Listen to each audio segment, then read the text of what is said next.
Jā, čau, vēlreiz. Es esmu Sandris Ādminis, projekta Zootēka veidotājs. Ieslēgšu tā, lai mana galva nerādās.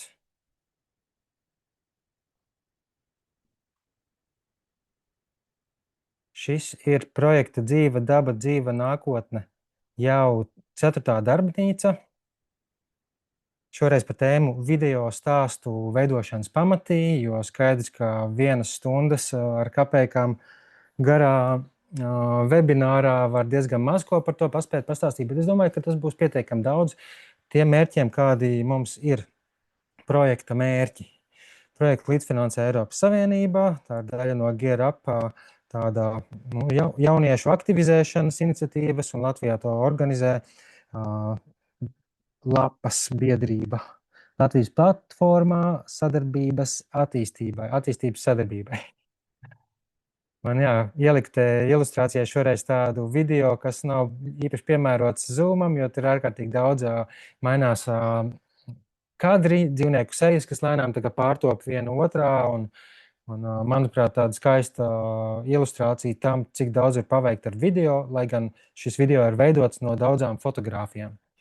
Un arī par to nedaudz vēlāk parunāsim, ka video ir ne tikai vienā veidā filmēts kaut kas, bet tas var būt ļoti daudz kas. Vēlreiz atgriežoties tāpat kā iepriekšējās darbnīcās, webināros pie tā, kas tad ir projekta Dzīva daba, dzīva nākotne mērķis. Tā mērķis ir veicināt jauniešu, tātad jūsu kritisko izpratni, emocionālo saikni un praktisko rīcības spēju bioloģiskās daudzveidības saglabāšanā un atjaunošanā, sasaistot vietējās dabas izzināšanu ar globāliem vidas izaicinājumiem. Tātad mēs jau šur tur esam bijuši Latvijas dabā, mēs turpinām pievērst uzmanību tam, kas notiek Latvijā. Ik pa laikam dalāmies WhatsApp grupā ar ziņām saistībā ar globāliem notikumiem, un mums arī turpmāk būs tikšanās ar vienu Ukrainas ekologu dzīvajā klātienē, un ar vēl vienu, ja viss veiksmīgi izdosies, attālināti, ja viņam būs elektrība Ukrainā, kas ir, protams, vaiprātīgs temats, par ko domāt, bet cerams, būs viss kārtībā. Un to visu šī projekta ietvaros mēs cenšamies panākt caur mācīšanos praktiskā pieredzē, caur cieņpilnu miedarbību ar dzīvniekiem, pie kuriem mēs jau esam bijuši klāt, un vēl aizbrauksim. Cerams, izdosies aizbraukt vēl līdz Jelgavai, kur Pils salā arī dzīvo tādi brīvie zirgi, līdzīgi kā ķemeru dundurpļavās. Mazliet pastāstīšu jau nākošu nedēļu savā lekcijā par sabiedriskās zinātnes metodēm, kas palīdz gan sabiedrības ietvaros cilvēkiem pietuvināties tam, kas tad īsti notiek dabā, bioloģijā, vispār mūsu zemē, un kā tas palīdz kopējo zināšanu stiprināšanā, vairošanā. Un liela nozīme ir stāstniecībai, jeb storytellingam, lai motivētu jauniešus virzīties augšup līdzdalības piramīdā no klausītāja līdz aktīvam pārmaiņu īstenotājam. Šoreiz to līdzdalības piramīdas neiekļāvu. To varat apskatīt iepriekšējās 2 prezentācijās.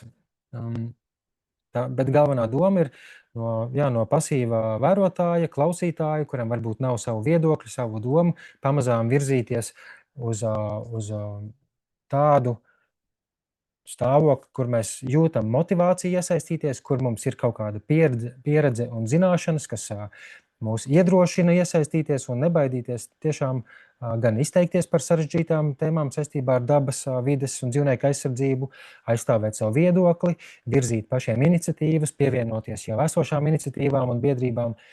Un daļa no tās stāstniecības ir arī šī darbnīca, šis webinārs, šoreiz jau konkrēti ar tēmu video.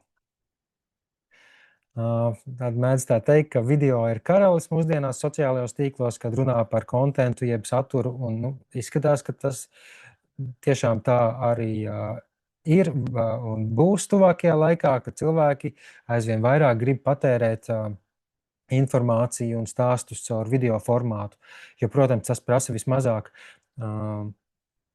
enerģijas, vismazāk laika, tu vari 10 sekundēs noklausīties kāda cita teikto pat pātrinājumā, kamēr varbūt tu to lasītu rakstītā formā 3 reizes ilgāk vai caur attēliem neuztvērtu tā kā video, bet, protams, video tīri strādā uz mūsu instinktiem, uz to, ka mums acis piesienās, tā teikt, pie kustīgām bildēm. Un jā, starp citu, movies, jeb filmas angliski, moving pictures, sākotnējā tā nozīme, jā, kustīgās bildes, un ne bez iemesla, jo video sastāv no daudziem kustīgiem atsevišķiem kadriem, un joprojām arī gan animācijas, gan visādi cita veida video tiešām arī reāli sastāv no atsevišķi veidotiem kadriem pa vienam tos iekustinot. Un mūsdienās, vēl pateicoties mākslīgā intelekta rīkiem, to var ļoti plaši un dažādi likt lietā. Kaut vai šo pašu kroni, kas ir redzams kadrā, es varētu palūgt mākslīgiem intelektam, un viņš viņu iekustinātu, pārvērstu varbūt par bezmaz dzīvojošu, staigājošu kaut kādu kustoni, teiksim, viņš būtu kājām gaisā pārvēršās par astoņkāju, tas krons, un tu vari samērā vienkārši, neprotot datorgrafiku, neprotot filmēt, tu vari caur 3 teikumiem panākt, ka tev ir, teiksim, 10 sekundžu filmiņi. Tā kā, jā, šī tēma ir milzīga, konkurence arī ir milzīga, jo aizvien vairāk cilvēki prot izmantot šīs te jaunās, lieliskās, biedējošās un sarežģītās funkcijas. Katram kabatā ir kamera, nevis tā kā bija pirms 50 vai cik tur gadiem. Mums katram telefonā ir super augstas kvalitātes kamera, ko var filmēt, ar ko var fotografēt, ar ko var ierakstīt skaņu, nu negluži ar pašu kameru, bet mēs varam tik ļoti daudz ko iemūžināt un tik viegli to rediģēt, salipināt kopā vienkāršos veidos, ka tas mums dod, nu, pirms 20 gadiem, pirms 30 vairāk gadiem pilnīgi neiedomājami milzīgas iespējas radīt dažādu veidu un apjoma stāstus par visām tēmām, kas mums rūp, kas mums interesē, gan aktīvismam un biedrībām, gan biznesam, gan personiskajam, visādām hobija lietām un tā tālāk. Es domāju, tas jums lielākajai daļai ir pašsaprotami, līdz ar to es nemalšos pārāk uz riņķi par to. Bet, ja šajā gadījumā projekts un mūsu kopā būšanas mērķis ir vides aizsardzība, dabas aizsardzība, dzīvnieku aizsardzība, nu tad ir iespējams papildus motivācija, kā panākt to, ka citi pievērš uzmanību tiem mūsu stāstiem, kā iepauzēt to, ka cilvēki dūm scrollē, jeb bez pārtraukumā vienkārši ritina uz priekšu ekrānā redzamās kadrus.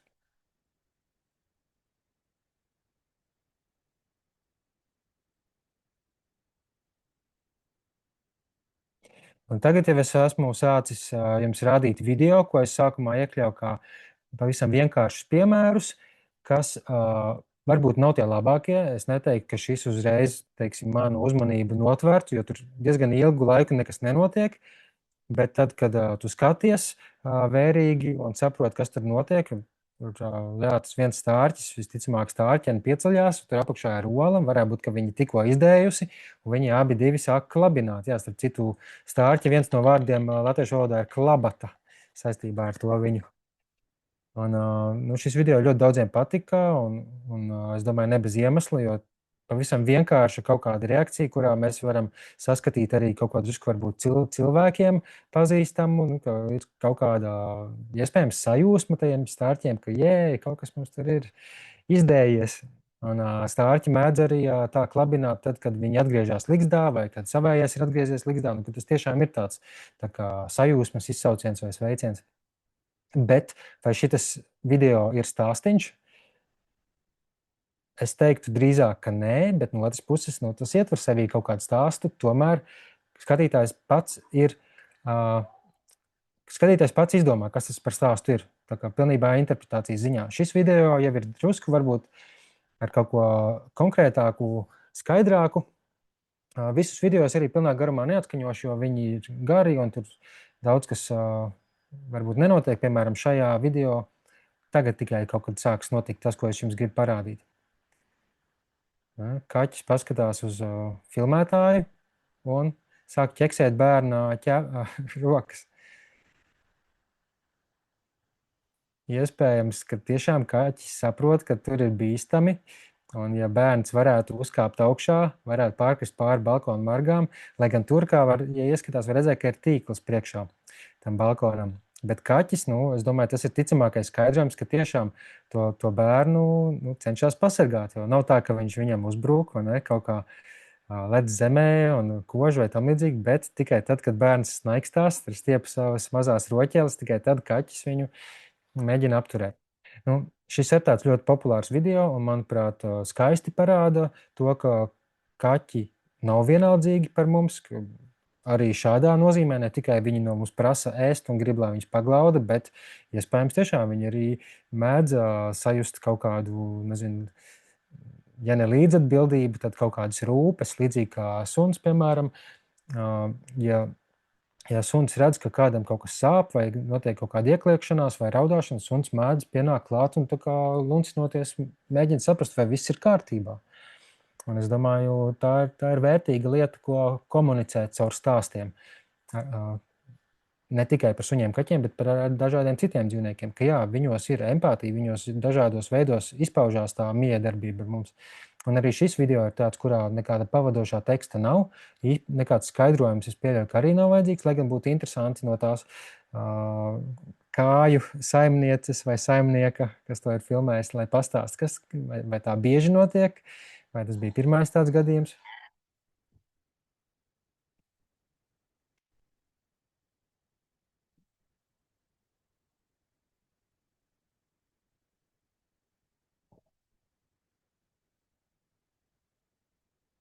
Vēl viens vienkāršs video, bet par ko cilvēki jūsmo,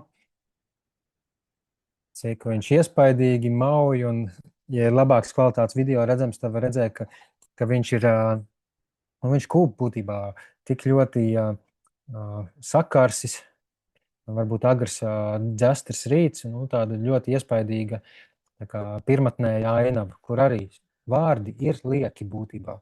Ja tu ar tādu stāstu dalies, tas, manuprāt, tas galvenais vēstījums, ka jā, wow, viņi ir tik iespaidīgi, un mēs diez vai kāds no jums dzīvē ir tik tuvu redzējis tik spilgtu mirkli no šo dzīvnieku dzīves, lai gan tad, kad viņiem ir tas riesta laiks, mežmalā var dzirdēt pa gabalu ļoti tālu, kā viņi rēc. Bezmaz bērnībā varbūt domājām, ka tas ir lācis, kas tur mežā rūc. Bet jā, šis, manuprāt, arī īsti stāsts neskaitās. Tas ir tāds portretējams, tā kā dokumentāls kino. Un tas man šķiet ļoti nozīmīgs nošķīrums, ka mēs varam rādīt uzfilmēto tādu dokumentālos kadrus, mēs varam arī stāstīt stāstu. Un tas stāsts var izpausties ļoti dažādos veidos. Tas var būt kā pavadošais teksts, kas ir subtitros, tas var būt pavadošais teksts, kas ir pievienots apakšā zem video, kā caption. Tas var būt arī voiceover, jeb pa virsu ierunāts stāsts.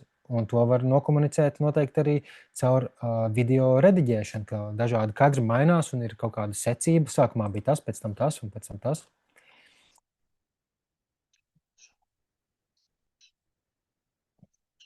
Švežu, ko atradu šorīt no rīta mežā.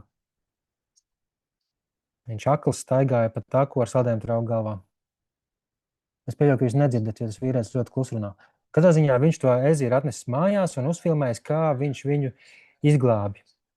Un lēnām stāsta tādā.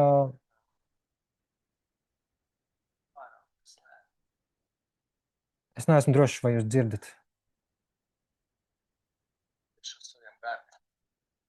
Nākošo reizi viņiem ienāks prātā izmest trauciņu ar saldēju. Veidā tagad salāst. Tad cilvēks ar šķērēm mēģina to trauciņu sagriezt, bet interesanti, ka viņš stāsta paralēli tādus pamācošus vārdus, saka, jā, parādiet šo bērniem, vai nākamreiz tādā situācijā savāc atkritumus. Un visticamāk, viņš improvizē. Cilvēks diez vai ir rūpīgi iestudējis un vadās pēc kaut kāda gatava skripta, pēc špikera. Tā ir tīra, manuprāt, improvizācija. Un tā video beigās viņš vēl tur kaut kādus līdzīgus vārdus pasaka. Un šis jau, manuprāt, ir stāsts, lai gan tas ir improvizēts, tas nav iestudēts, tur nav nekādu kats jeb griezuma vietu. Tur ir emocijas, tur ir... Citā mežā. Kur tie ir konfekšu papīri? Varbūt tas ir pudeles. Aiznesim šo līdz tuvākajiem izkastēm. Šie mazie draugi taču nesaprot. Viņam tas saldējums ir tik liels kārums, ka viņš līdīs pēc tā kāruma. Un pēc tam līdīs pa mežu. Kaut kā tā. Es domāju, nav svarīgi līdz galam noskatīties, bet jā, man šis liekas interesants piemērs, ka var arī tā, pilnīgi improvizējot, ir kaut kāda dzīves situācija, kuru ir vērts iemūžināt, nofilmēt, parādīt, kas notika. Bet paralēli tu vari arī turpināt palīdzēt tam dzīvniekam. Šajā gadījumā sākumā varbūt bija nedaudz dīvaini, ka viņš ar vienu roku turēja to eziju, un tad mēģinot nolikt, viņš pēdējā brīdī novēlās un varbūt iztrūkās, ko varbūt nevajadzēja darīt. Drīzāk vajadzēja palūgt palīgā kādu citu cilvēku, kas to filmē. Tas varētu būt liekas stress dzīvniekam vēl, kā ar vienu roku viņi tur ar otru filmē, un līdz ar to riski mazi vai lielāki. Bet tas man likās ļoti interesants piemērs, un šo es kādreiz rādīju arī skolās, stāstot par atkritumu šķirošanu, kā spilgts piemērs tam, ka jā, tas nav tikai neglītī, ka mētājās kaut kas, bet arī reāli tas var kaitēt dažādiem dzīvniekiem. Un, protams, nevienmēr tam ir jābūt apzināti izmestam atkritumam. Varbūt vienkārši tas saldējuma trauciņš bija iemests autobusu pieturas miskastē, kurai nav vāka, un kāda vārna atlidoja, tur sāk rakāties, tur bija palikuši kaut kādas pāris pielīdz no tā saldējuma, viņi to trauciņu aiznesa kaut kur mežmalā, koka galotnē, un mēģināja iztukšot, pēc tam viņai nokrit zemē, un ezis viņu atrada tur. Tā kā cilvēks iespējams pat bija darījis visu pēc labākās sirdsapziņas, bet, ja tā miskaste nav piemērota un ir piekļūstams, ja tur var piekļūt dzīvnieki, tad var gadīties tā. Vēl viens jocīgs video.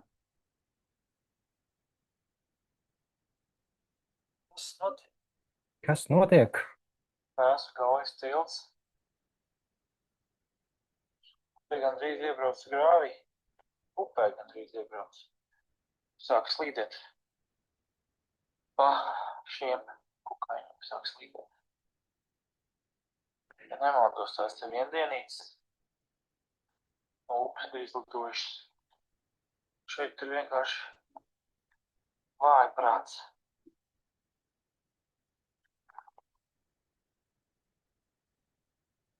Nevar. Šo es arī līdz galam nerādīšu. Ja gribat, varat atrast Zootēkas sociālos tīklos to video. Man liekas, tur bija vēl otra daļa turpinājums, kur vēl viens cits cilvēks stāsta, un tās tiešām ir viendienītes, kuras vienreiz gadā, kad viņām ir riesta laiks, tiešām tik ārkārtīgi mazīgā skaitā pulcējās un reizēm tik dīvainā vietā kā uz tilta. Es domāju, diezgan ticam, tāpēc, ka zem tilta ir upīte un virs tilta ir latērnas, un tilts ir izgaismots tilta virsmā. Un es domāju, tāds skaidrojums, kāpēc tādā vasaras naktī viņš tur bija, un arī līdzīga situācija kā ar to ezi. Cilvēks vienkārši ikdienā kaut ko pamana tik ārkārtēji neparastu, un viņam rodās kaut kādas pārdomas un vēlme dalīties, un galu galā tas, es domāju, var kļūt par tiešām ļoti vērtīgu materiālu, līdzīgi kā tas ezīša video, ko es izmantoju skolēnu lekcijām par atkritumiem, tā arī šis video var būt labs piemērs, ko parādīt skolēniem, jo tas ir daudz iespaidīgāk nekā mācību grāmatā skatīties uz bildīti, kur ir tā viendienīte, ka nē, viņas mēdz arī šādā veidā eksistēt un savā starpā miedarboties. Tas, man liekas, ļoti iespaidīgs video stāsta piemērs. Pat ja tur nav nekāda konkrētā tā sauktā call to action, ja aicinājuma rīkoties, teiksim, tur, saudzējiet, nebrauciet naktī pār šo tiltu, ļaujiet, lai viņas tur izdzīvo. Tas droši vien ir traki, ka entās mašīnas tur brauc pār tādam, 10 centimetru biezam slānim ar kukaiņiem. Jā, arī tādas ētiskas drusku pārdomas. Vēl kāds video.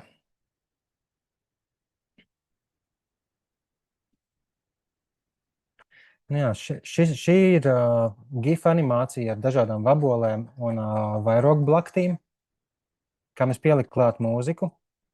Arī iepriekšējiem es pieliku klāt mūziku noskaņai.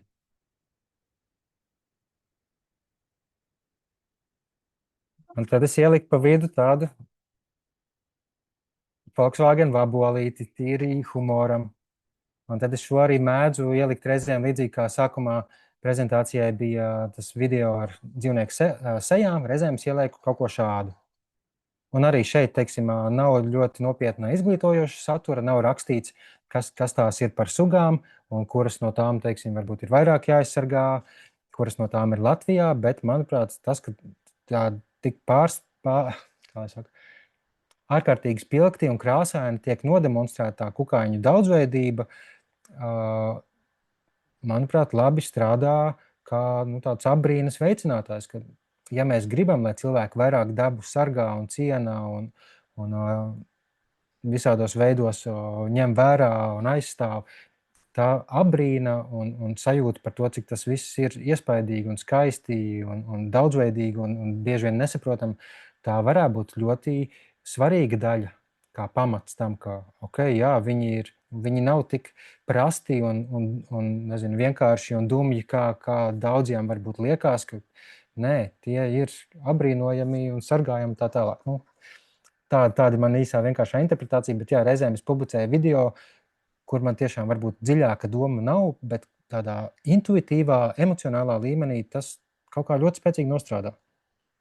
Bet jā, es bieži vien arī pievienoju nelielu stāstiņu par tiem kukaiņiem un izvēršās diskusija apakšā. Kāds kukaiņu pētnieks saka, tās gluži nav tikai vabolītes, tur ir arī tās vairogu blaktis un kaut kas vēl, ko es sākotnēji nebiju nemaz pamanījis un nelikās tik svarīgi, bet ja tā rūpīgi par zinātni un sugām, tad tas ir svarīgi.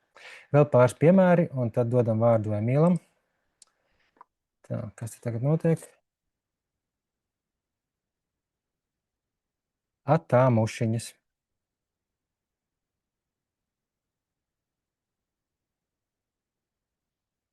Strādā. Paldies, sieviete teica.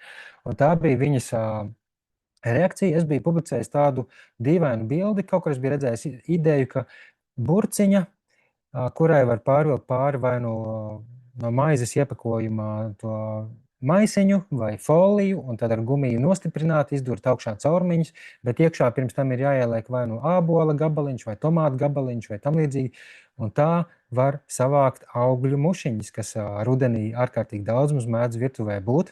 Būtībā tās ir tāds kā slasts tām mušiņām, ka viņas tur iekšā salien un ārā īsti netiek, jo tie caurumiņi ir tik mazi.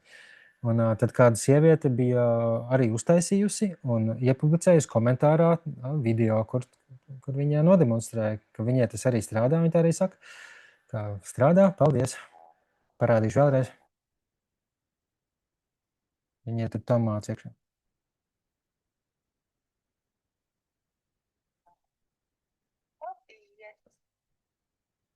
Jā, un es pieliku klāt to amizanto mūziķiņu sākumā, beigās to džinks.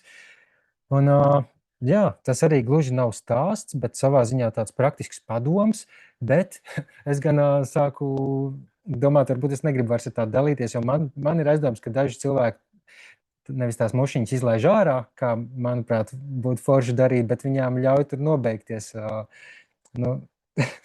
Tas arī varbūt kāds teikt, ka es pārspīlēju, ka mušas gan nevajag glābt, bet ja šitas ir savā ziņā viens no veidiem, kā mazināt sev to, ka viņas ir pārāk daudz virtuvē un lai nav viņas jāsit, daži rakstījuši komentāros, es viņas ar putekļsūcēju iesūcu, citi varbūt lieto mušpapīru lipīgo, vai ne? Šis tādā ziņā, man liekas, labs humāns veids, kā mazināt viņu skaitu virtuvē, vismaz īslaicīgi, un ka viņš vienlaiks var arī iznest ārā pa durvīm, atver vaļā, viņš aizlido. Protams, ja tev blakus ir vaļā loks, tad viņš varbūt ielidos atpakaļ, bet ar video sākotnēji tas nebija, tas bija tikai attēls, bet kāds bija izmēģinājis un iepublicēja, un beigās es uztaisīju turpinājumu, kā reku ir. Tas pats, tā pati ideja, bet jau ļoti vienkārši video formātā.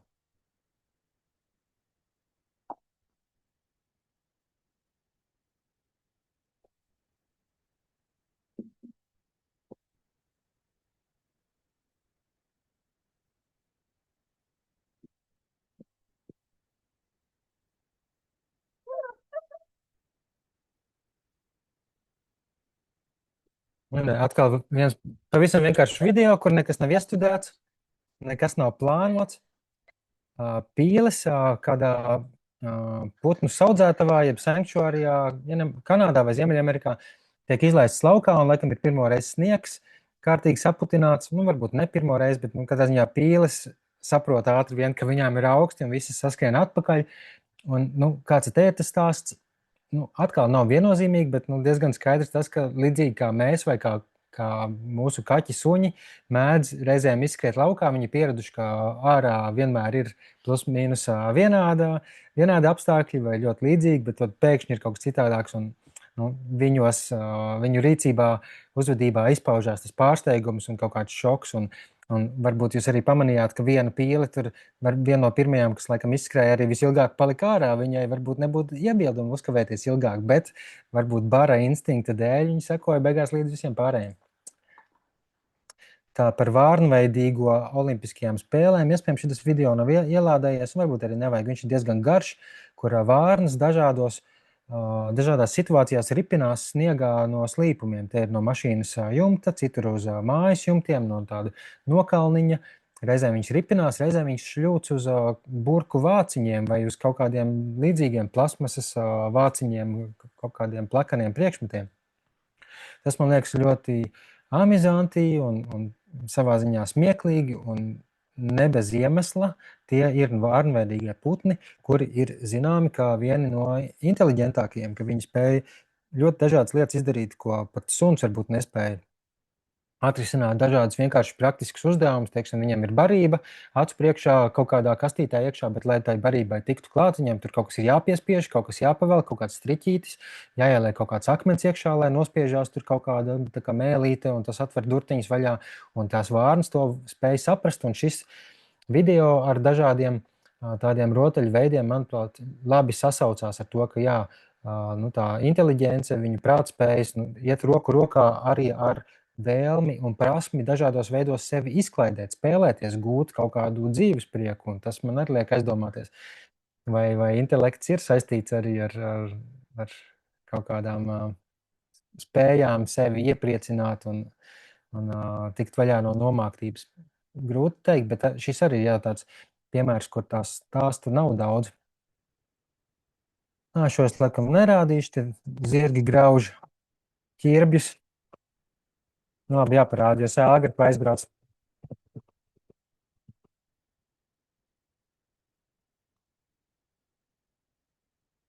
Un te arī nebija nekāda īpaša stāsta, bet tas, cik iespaidīgi ķirbju telkas laikā viņi grauza, tos ķirbjus likās, ka jā, to es gribu, lai cilvēki redz, un arī mazliet padomā, ka jā, zirgiem varbūt ikdienā dabā ķirbi nav pieejami, bet arī tas nenozīmē, ka viņiem negaršo vai ka viņiem nevajadzētu dot. Un ka tā mūsu kopdzīve vai sadarbība ar viņiem varētu arī nozīmēt to, ka mēs viņus varam arī pabarot ar daudz ko tādu, kas mums pašiem garšo. Un jā, vienkārši smieklīgi, kā viņi kraukšķina. That's it. Labi, te vēl āpši kasās, bet jā, es jau par daudz saliktos piemērus, kuros manuprāt, vairāk izpaužās tas uzfilmējums, kur īsti nav ne scenārija, ne kaut kādas konkrētas idejas, ne kaut kāda vēstījuma skaidra, lai gan tas, manuprāt, ir ārkārtīgi svarīgais vides aizstāvībā. Bet no otras puses, man liekas, arī vides aizstāvība ir viena retā tēma, kur pilnīgi pietiek, ka tev ir kaut kāds tā slepenā meža taku kamera, kas uzfilmē, teiksim, lūsi vai šādus āpšus, un to nodot tālāk sabiedrībai, pat ar minimālu papildus informāciju jau ir milzīgs labums tiem dzīvniekiem, ka, wow, tagad viņus, teiksim, šo video varbūt ir redzējuši 10 000 vai 20 000 cilvēku, un viņi zina, tie ir āpši, viņi mēdz uzvesties tā, ļoti līdzīgi, nezinu, kaķiem vai suņiem, bet tomēr vēl jocīgāk, amizantāk. Un jā, viņi dzīvo arī Latvijā, vai ne? Tā kā tur varbūt pat nekādam ļoti dziļam stāstam nemaz nav jābūt.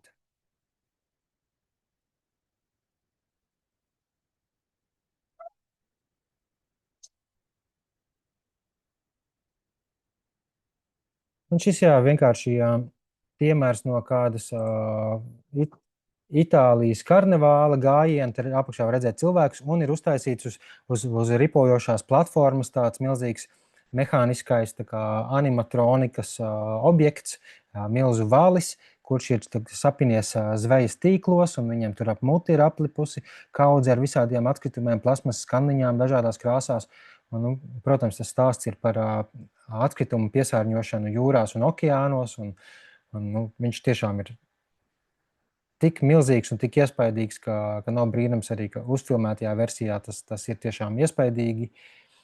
Un, jā, cilvēki, kas ir izveidojuši šo objektu, viņi jau ir radījuši pašu stāstu atkal bez vārdiem. Un kāds to pacenties nofilmēt, cilvēks gan traucē tiem karnevāla gājienu cilvēkiem, bet ar tāds neparasts piemērs, ka šeit gan ir kaut kāds plāns bijis, vai ne, ka nav tā, ka pilnīgi randomi, nejauši kaut kas ir nofilmēts, bet ir nofilmēts kaut kas, ko kāds ir radījis. Varbūt nebija paredzēts, ka filmēs to šādā veidā, bet skaidrs, ja tā ir daļa no parādes, tad tas ir paredzēts rādīšanai. Tas ir kaut kāds vēstījums, kaut kāds ar mērķi radīt kaut kādas emocijas, iespaidus un pārdomas. Un, jā, šis tāds neparasts piemērs. Tātad tas nošķīrums starp radīt uzfilmēto, stāstīt stāstu ir, es domāju, nopietns un svarīgs, lai gan vides tēmās varbūt reizēm tas ir pārklājās. Un tad es tagad došu vārdu projekta dalībniekam Emīlam. Šeit arī vajadzēja būt, ka ielādējās, es biju te pievienojis tādu lodziņu, kur bija Emīla TikToks. Reku ir ieskats viņa TikTokā, pirmais video arī preview režīmā rādās. Nezināju, ka Canvā tā var. Katrā ziņā Canvā pamēģināju arī šodien vairāk iekļaut kustīgas detaļas.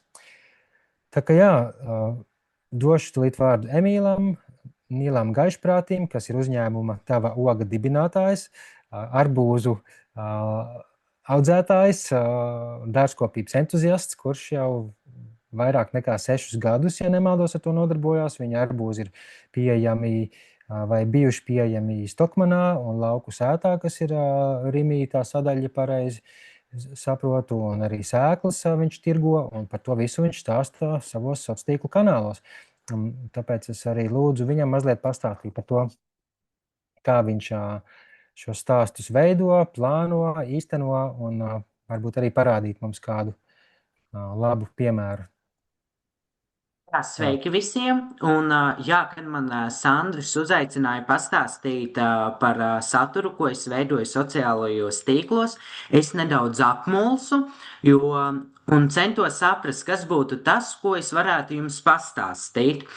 Un jā, to, ko es tā nedaudz ieskicēju, tad pirmkārt, filmējot video par arbūziem, veidojot reklāmas un kādu video no lauka, es cenšos apvienot gan liederīgo, gan interesanto, jo, ja mēs, es domāju, būsim godīgi, ja mēs runāsim tādā vienā monotomā balsī, kaut ko tādu nopietnu, kas tiešām varbūt ir liederīgs, cilvēkiem varētu šis garlaicīgi, un tas video neizietu tālāk, viņi pašķirtu tālāk. Un tāpēc es cenšos arī kaut ko pielikt klāt interesantu, kādu epitetu vai metaforu. Un jā, un šajos video manos filmētajos arī tas lieliski atspoguļojas, kur es tos video arī iesāku ar kādu interesantu meldiņu vai metaforu vai pārsteidzošu faktu. Bet ir ļoti svarīgi, lai tas viss neiziet galējībā, jo ir būtiski padomāt, kas ir tā tava mērķa auditorija, kam jūs vēlaties pavēstīt to stāstu. Jo noteikti filmējot saturu, tas omītēm un jauniešiem tas stils atšķirtos. Un jā, līdz ar to video būtu jāpielāgo savai mērķa auditorijai. Vēl ļoti svarīgi būtu nepazaudēt, manuprāt, savu esenci, jo nav jāveido saturs tikai priekš auditorijas, jo galvenokārt jādara, manuprāt, tas, kas tev patīk, un auditorija pati tevi atradīs. Jo es atceros stāstu, multimākslinieks Dāvids, kad sāka filmēt savus TikTokus, publicēt pirmos TikTokus, viņam bija tikai daži simti skatījumi, bet pēc vairākiem mēnešiem šie paši video sasniedza jau 10 000 skatījumu, jo auditorija viņu atrada, un jā, būs vienmēr kādam, kam patiks tavs saturs. Un parasti, kā mani video top, ir tā, ka man ir galvenā tēma, ko man vajag uzfilmēt, vai tā ir reklāma vai kāds video no lauka. Un tad man vajag izdomāt, kā es to skatītāju uzrunāšu. Un, nu jā, tad es izdomāju, kā es skatītāju uzrunāšu un kā es šo video iesākšu. Tas ir parasti pats sarežģītākais un grūtākais, bet arī visnotaļ svarīgākais, jo tas ir tas āķis, tu šķir un kāpēc citam tas saturs uzrunās. Un tad jau jā, pēc šī te ievada, sauksim to par ievadu, intro, un tad video daļā, galvenajā daļā mēs jau pastāstām to, ko mēs ar šo video gribam pastāstīt. Tas būtu, jā. Un tā paskatīšos, kas man vēl ir pierakstīts, ko man vajadzētu pastāstīt. Jā. Es ļoti cerēšu, ka jums arī būs jautājumi, ko jūs tieši vēlētos arī uzzināt, kas jums interesētu. Un pašu saturu, visus video es rediģēju CapCutā, un ja es kaut ko nezinu, mums ir mākslīgais intelekts, es viņam arī tā paprasu, kā man sasniegt to rezultātu, kur ir tas rīks, jo man jau ir galvā vizualizācija, kā es gribu, lai tas video izskatās. Un tad, jā, es kaut kā cenšos, sarediģēju. Un, protams, jā, un visi mani video pārsvarā ir ar scenāriju. Pirms video filmēšanas es pie sevis nolasu, un tad pa vairākām daļām safilmēju un salieku kopā. Es nezinu, cik veiksmīgi vai ir vērts skatīties kādus piemērus, Sandrs varētu pakomentēt vai man slēgt, jo varbūt kāds jau ir redzējis un ir iepazinies. Es domāju, ka jā, tu varētu vismaz vienu nodemonstrēt. Tīri, piemēram, kāda ir tava pieeja un paskaidro, kāpēc tu izvēlējies darīt tieši tā, nevis citādāk. Jā, tūlīt arī centīšos jums parādīt. Tā.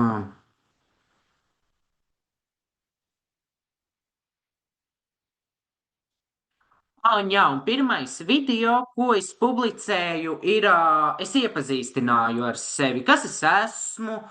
Manuprāt, tas ir liels, lai skatītājs uzspiež uz manu profilu, viņš zina, ar ko es nodarbojos, kas es esmu, un tad arī, jā, es sevi iepazīstināju. Bet sakiet, ja nevar dzirdēt, vai tad kaut ko jāmaina būs.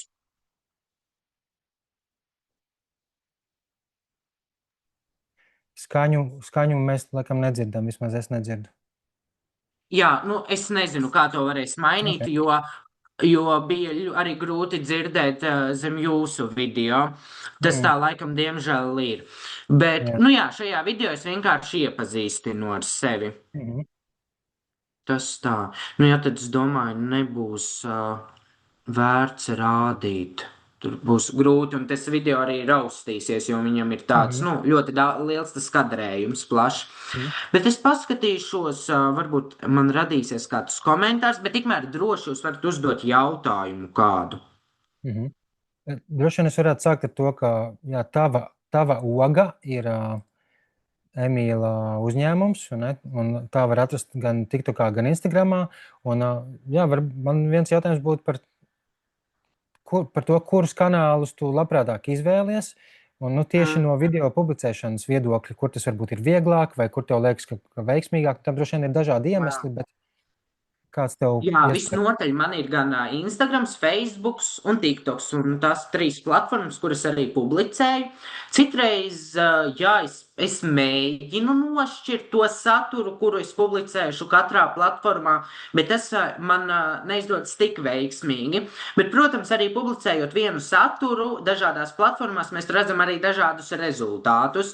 Un man vēl nav bijis tā, ka es neesmu vēl varējis analizēt, kurš saturs būtu labāk vēlams filmēt tur un tur, jo tiešām katru reizi aiziet plašumā un viral citādāk.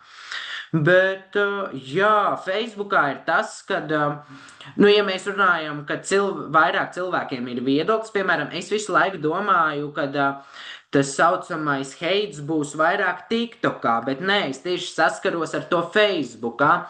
Bet Par to es saku, ka, ja jūs veidojat saturu, par to galīgi nevajadzētu uztraukties. Un, ja mēs uzspiežam uz kaut vai uz manā TikTok profilu, protams, tur arī ir naidīgi komentāri. Bet es to uzskatu tā, ka cilvēkam ir viedoklis, un viņš izpauž savu viedokli. Un es negribētu to īsti bloķēt, jo tas ir viņa viedoklis. Tā viņš uzskata, labi, lai tā viņš uzskata. Jā.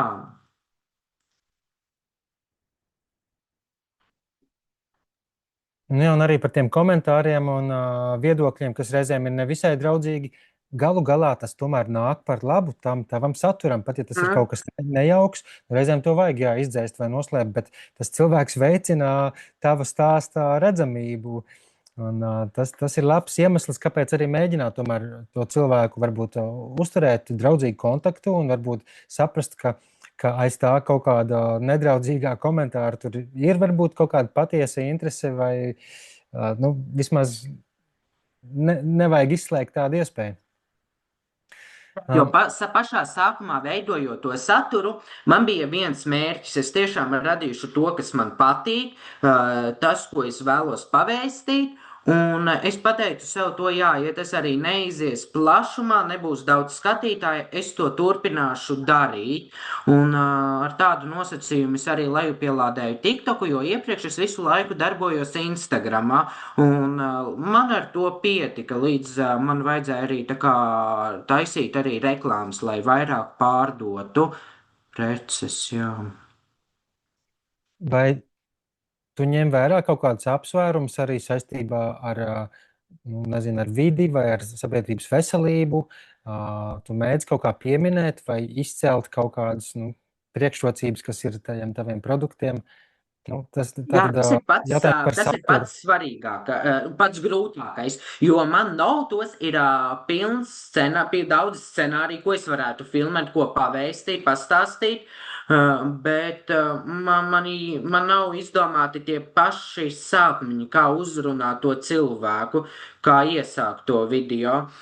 Un tagad, tas ir tas, varbūt, ko es nepareizi šobrīd daru, un kas ir aizgājis jau tādā galējībā, kad es vienmēr, tagad man TikTokā ir diezgan plaša tā auditorija, un visi video ir diezgan labi aizgājuši, un es negribētu neko tagad radīt, veidot tādu, kas neaizietu, bet tā īstenībā vajadzētu darīt, jo tas ir tas, ko es gribētu pateikt, tāpēc es varbūt no vienas puses arī varētu teikt, ka baidos ielikti to. Varbūt vēl kādam ir jautājumi?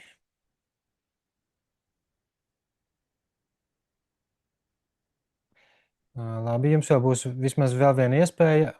Vēl man jautājums, ja tu tagad sāktu to darīt, veidot video, ko tu darītu uzreiz citādāk? Līdz ar to tas būtu varbūt tavs ieteikums tiem no mums, kas ar video veidošanu nav tik iestaigājuši taciņu kā tu. Citādāk? Jā. Es, kas sāku publicēt video, man tie video visi ir tā kā viena stila, un tādi, priekš vienas mērķa auditorijas. Man ir grūti ļoti, man tagad, ja vajadzētu, man būtu grūti pievienot vēl klāt citu mērķa auditoriju no citu. Tad man vajadzētu mainīt to savu video konceptu. Pie tā būtu tā kā jāpiedomā.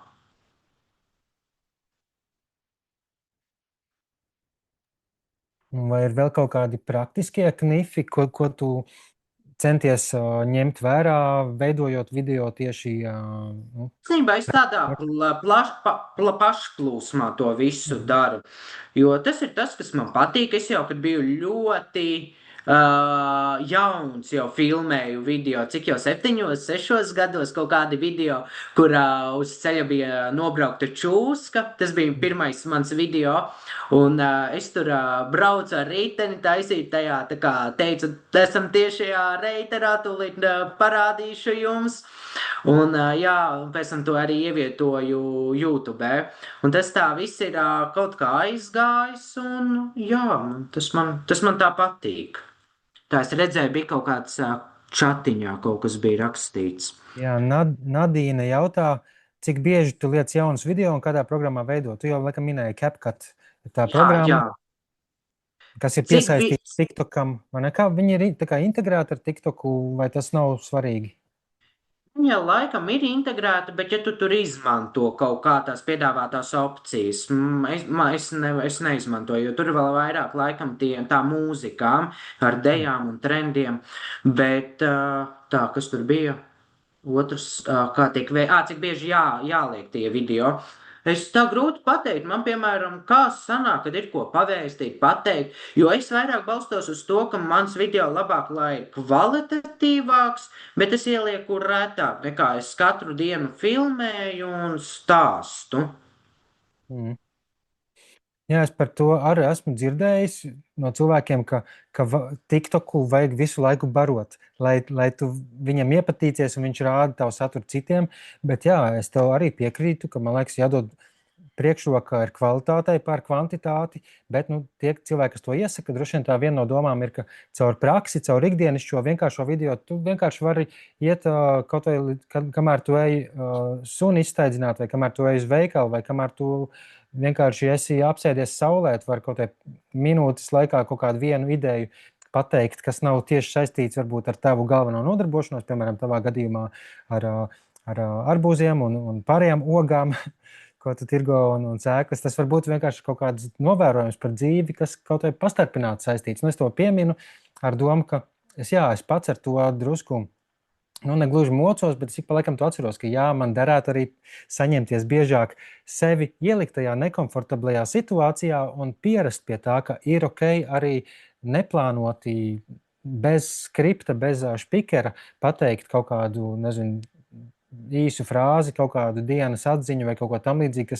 kas varbūt nebūs nedēļas vai mēneša vērtīgākais pienesums, bet tas var nākt par labu. Un jā, par TikToku vēl viens aspekts, ka TikToks ir gandrīz pilnībā fokusēts uz video, atšķirībā no Instagram un Facebook, vai ne? Bet arī TikTokā var ielikt bildes. Es esmu reizēm ielicis izņēmumu gadījumā, jo man vienkārši nav tik daudz video, es pats neveidoju, bet man ir citas kaut kādas ziņas stāsti, un tad es esmu ielicis, teiksim, stāsts par to, ka Interpols ir konfiscējis cik tur 30,000 dzīvniekus veselā milzīgā starptautiskajā misijā, operācijā no kontrabandistiem. Un tur bija kaut kādas 10 vai 11 bildes, un es viņus augšu pielādēju, un TikToks man pats automātiski piedāvā caur konkrētu templētu, ja veidni, viņas no tām bildēm izveidot nelielu video, kur viņas tādas fotogrāfijas aizslīd, vai tur kaut kāds rāmīts ir klāt. Tas nozīmē, ka Facebooks, bet TikToks panāk tev pretī. Pat ja tev nav video, bet tev ir, teiksim, kadri no tā, ko tu dari, par ko tu stāsti, viņš tev var uztaisīt arī diezgan ciešamu, baudām video, kuram var fonā vēl uzlikt mūziku, kuram fonā var iespējams arī ielādēt pats savu voiceover, jeb balss komentāru. Teiksim, tas teksts, kas ir klāt pie attēliem vai video, viņam pat, es reizēm tur tā, ka viņš tur ir uzrakstīts, bet es īsāku versiju arī ierunāju tajā video fonā. Tiem, kas nelasīs, vismaz daļa no tā stāstā ir uztverams tā. Tas tāds komentārs par TikToku. Pēc, manuprāt, ja ir kāda dienas atziņa, vai gribas tagad nofilmēt, kaut vai tu izēji ar suni ārā, un kaut kas tev ir kāds jautājums skatītājiem, vai kaut kas būtisks, ko pateikt, lieliski kalpo arī Instagram story, kas nav tas galvenais, ka tev jāizveido atsevišķā publikācija savā tajā profila režģī, bet ieliec storiju.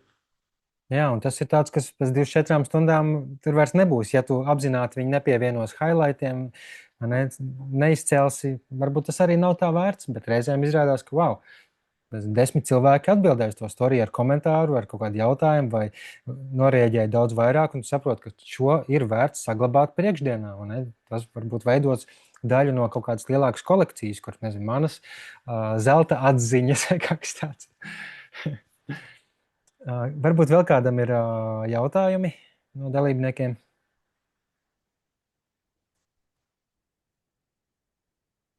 Varbūt tev pašam, Emīl, ir kāds jautājums dalībniekiem vai man vai pašam sev? Man ļoti liels prieks, ka mēs šeit esam un runājam, un tikai uz priekšu darīt un runāt par aktuālo, rīkoties. Mēs jau varam kaut vai šodien katrs kaut ko izdarīt, lietas labā. Jā, un cik es saprotu, tu ar tādu pasaules skatījumu jau diezgan sen dzīvo. Nevelti tev jau ir pašam savs uzņēmums. Par tevi ir arī tāda neliela dokumentālā filmiņa, kā saucās tas cikls filmiņu Es stāsti. Zemes stāsti. Jā. Un to var atrast internetā, noskatīties. Ļoti, ļoti interesants tāds tiešām dokumentāls, nu, dokumentāla iespēja tevi satikt.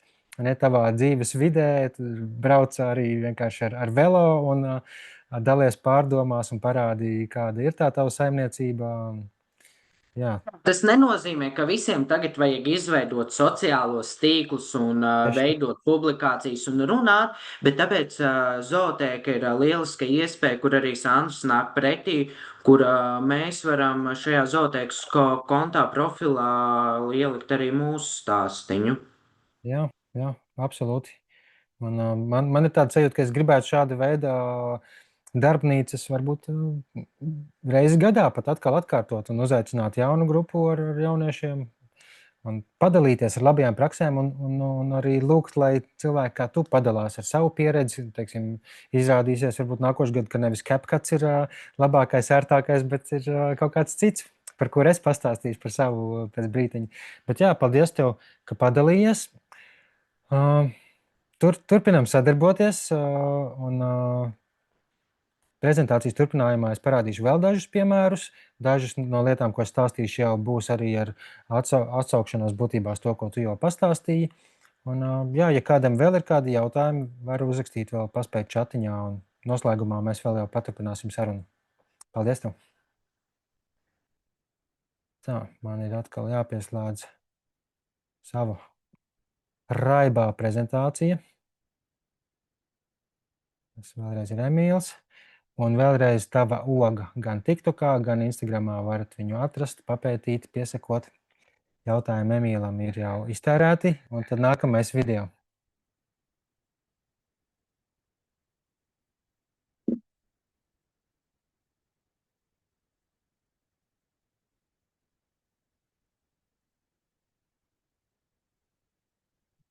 To es arī līdz galam nerādīšu.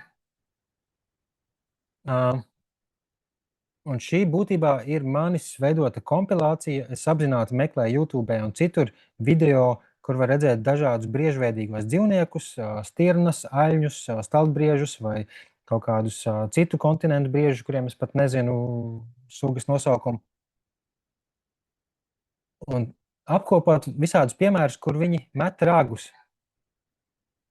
Jo tiešām tās situācijas ir diezgan amizantas. Viņi, piemēram, noskurinās ālnis un viņam nokrīt. Par to es varbūt īpaši detaļās neiedziļināšos, izņemot to, ka viņiem tas ir līdzīgi kā maziem bērniem izkrīt piena zobi, bet viņiem tas notiek katru gadu. Un arī šeit nekāda tāda dziļa stāsta nav video iekšā. Pavadošajā tekstā gan es uzrakstīju diezgan detalizēti, gan par to, cik ātri tie ragi izaug, vai viņiem sāp vai nesāp, kad tā nolūst, jo tajā vienā kadrā varēja redzēt, ka ir tāds sarkanums palicis. Un es pēc tam domāju, varbūt man vajadzēja tomēr vēl ierunāt pa virs, nevis likt mūziciņu un šitos specefektus, tādas skaņas, ka nokrīt vai kniknak, kas to padara visu tādu komiskāku un pievērš uzmanību. Rezultātā šī kompilācija, šie video, kuriem es diemžēl noslinkoju un arī nepierakstīju klāt, kur es atradu, kurš bija autors, TikTokā man ir kļuvis par populārāko video, lai gan no manis paša, atšķirībā no Emīla, nekā te daudz nav, ne manas sejas, ne mana darba vieta vai tam līdzīgi.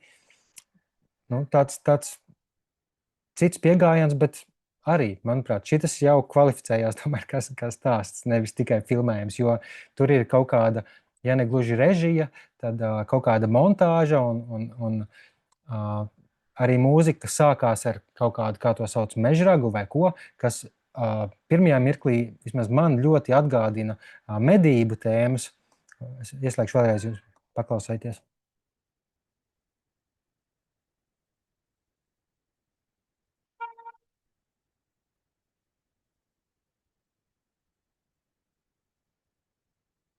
Vai ne? Tā kā tāda medību noskaņa, bet tas viss pārvēršas par kaut ko daudz tādu citādāku, amizantāku un tas nav komentāri gluži par medībām, bet mājieni savā ziņā tur parādās. Un jā, tas, ka es pieliku klāt tos specefektu mazās skaņas, kas to padara tādu humorīgu, man liekas, arī labs veids, kā cilvēkiem iebarot informāciju par nopietnām tēmām ar kaut kādu odziņu, vai ne? Līdzīgi kā tas teiciens rūktas zāles, vieglāk norīt ar cukuru karot vai tam līdzīgi. Vēl viens mazs video, kuram es arī pieliku drusku roku.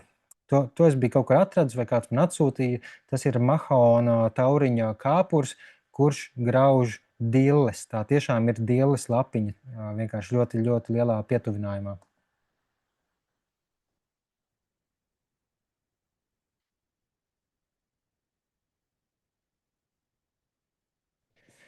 Fonā var dzirdēt sievietes čukst, kā viņš ēd. Un tas, ko es izdarīju, es ierunāju video pa virsu savu balsi, ņem, ņem, ņem, ņem, un pārveidoju ar efektu, padarot to tā kā bērnišķīgu. Ņem, ņem, ņem, ņem. Un tā ir vienkārši viena vienkārša funkcija video apstrādes programmā. Un es domāju, šis video būtu iespaidīgs arī bez tās skaņas, bet tā skaņa to papildus padara vēl, tā kā turbo iespaidīgi, manuprāt. Un tad es beigās pielieku informāciju, kāds ir sugas nosaukums, arī video autore, un pavadošajā tekstā tur gan ir stāsts par to, kāpēc viņi ēd tieši dilles un vēl kaut kādus citus augus, kāpēc viņus varbūt nevajadzētu bendēt. Komentārā ir attēls ar tauriņu, kāds viņš būs pēc tam, kad viņš būs izgājis savu kāpura un kūniņas fāzi. Tā kā, man tas pavadošais stāsts bieži vien ir tā nezinu, stāsta būtība, tā sāls pavadošajā, bet varbūt ir jāmācās tiešām biežāk likt tajā voiceoverā vai kur.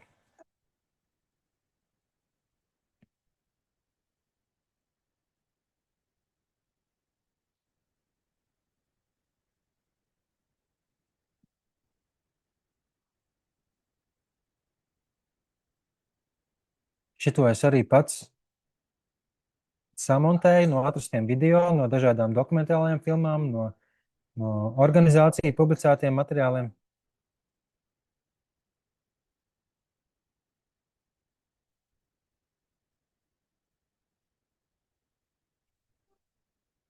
Un tā bija daļa no Riga Animal Save dzīvnieku aizstāvju akcijas lieldienās ar domu, ka cilvēki mēdz ārkārtīgi lielā daudzumā patērēt olas, bet īsti nezinu varbūt, kas notiek olu industrijā. Un mums likās, ka to vajag kaut kā ilustrēt, un tāpēc arī tapa šāds īsts vienkāršs video, kuram mūzika arī tika piemeklēta tāda, kas kaut kā rezonē ar tiem dažādiem kadriem, ka tur ir kaut kāda dinamika, kurai tātad muzikālai dinamikai, ritmai ir pieskaņots tam tas, kā tie daži kadri pārlec. Tam nav jābūt visu laiku tā, teiksim, ik pēc pāris sekundēm jānomainās kadram, jo mūzikā tur tas ritms ik pēc 3 vai 5, bet tā ir viena no metodēm, kā tu vari, piesātināt to emocionālo jaudu stāstam, ka tā mūzika ir nevis vienkārši fona troksnis, bet ka tas kaut kā trāpa īstajos momentos. Un, šis bija tāds nopietnākais no šādiem dzīvnieku aizstāvības piemēriem, ko es iekļauju šajā prezentācijā, bet daži vēl citi, ja jums interesē gan zooteikas kanālos, gan Riga Animal Save tieši par dzīvnieku audzēšanu. Un tad vēl tādi praktiskāki principi, jau noslēgumam tuvojoties, līdzīgi kā par attēliem iepriekš otrajā darbnīcā, kur stāstīju es un Laura, arī video veidošanā ārkārtīgi svarīgs ir konteksts, un šeit es apzināti izveidoju tādu drusku nesaprotam bildi, kāds sakars, kāpēc tur ir tosters, aiz kuras slēpjās pūķis kaut kādā Santa Klausa cepurē, un kāpēc viņš ir tropiskā pludmalē. Doma ir tāda, ka bez konteksta tas varbūt ir nesaprotam un mulsinoši, un cilvēks vienkārši aizskrolē, aizritina, aizšķir tālāk. Laura no malas saka, ka TikTok kā tas ir kā reiz trends, ka tāds... manuprāt, kā absurda humora piemērs, jā, tas tīri labi strādā, bet šajā gadījumā es pieliku to ar domu, ka varbūt tā ir atsauce uz kaut ko, ko visi zina, kaut kāds, nezinu, seriāls vai kaut kāds, teiksim, filmā Straume, vai ne, kur cilvēki atpazīst, tur bija tas viens varonis, tur notika kaut kas ar tosteri vai klavierēm vai tam līdzīgi, vai ne, un tad tas jau meikotu sensu, ja būtu stipri saprotamāks, bet šeit es apzināti mēģināju salikt tādas tā kā nesaprotami saistītas lietas. Ar domu, ka reizēm tam ir izšķiroša nozīme. Reizēm tas vienkārši pievērš ekstra uzmanību. Bet jā, te malā uzskaitījums, ka gada laiks, teiksim, varbūt vērtīgs konteksts, ja ārā sniega un putina, tad varbūt ir vērts pievērst uzmanību vairāk ar sniegu saistītām tēmām, kā es zooteikā tur ielieku, teiksim, par putnu barošanu ziemā vai kā dzīvo dzīvnieki zem sniega segas apakšā un tā tālāk. Tas var veicināt tā stāsta aktualitāti un to, cik tas ir interesanti cilvēkiem, nevis, ja es rādītu, kas notiek vasarā. Ziemas vidū tas varbūt mēs ilgojamies pēc tā, bet varbūt kādam pat tas liekas kaitinoši, ka nē, beidz man rādīt, es jau tā ciešu no saules un siltuma trūkuma, tu man vēl te kaitināsi. Vai jā, kā jau es minēju, mēdz būt visādas drūmās tēmas, teiksim, tad, kad pirms 4 gadiem, kad parādījās ziņa, ka Krievija ir masveidā iebrukusi Ukrainā, skaidrs, ka pilnīgi viss, kas man bija iecerēts, plānots šajā un nākamajās dienās publicēt, tas viss likās pilnīgi nesvarīgi un neatbilstoši situācijai. Tagad vai nu ir pilnībā jāpaklusē, jāļauj informācijas telpā dominēt tam, kas tiešām ir svarīgi, vai arī tam tavam stāstam ir jābūt kaut kā, angliski tāds teiciens read the room, jeb, ka tu lasi istabu, ka tu uztver to, kas ir tā emocionālā gaisotne, kāda ir tā noskaņa, tas konteksts, vai ne?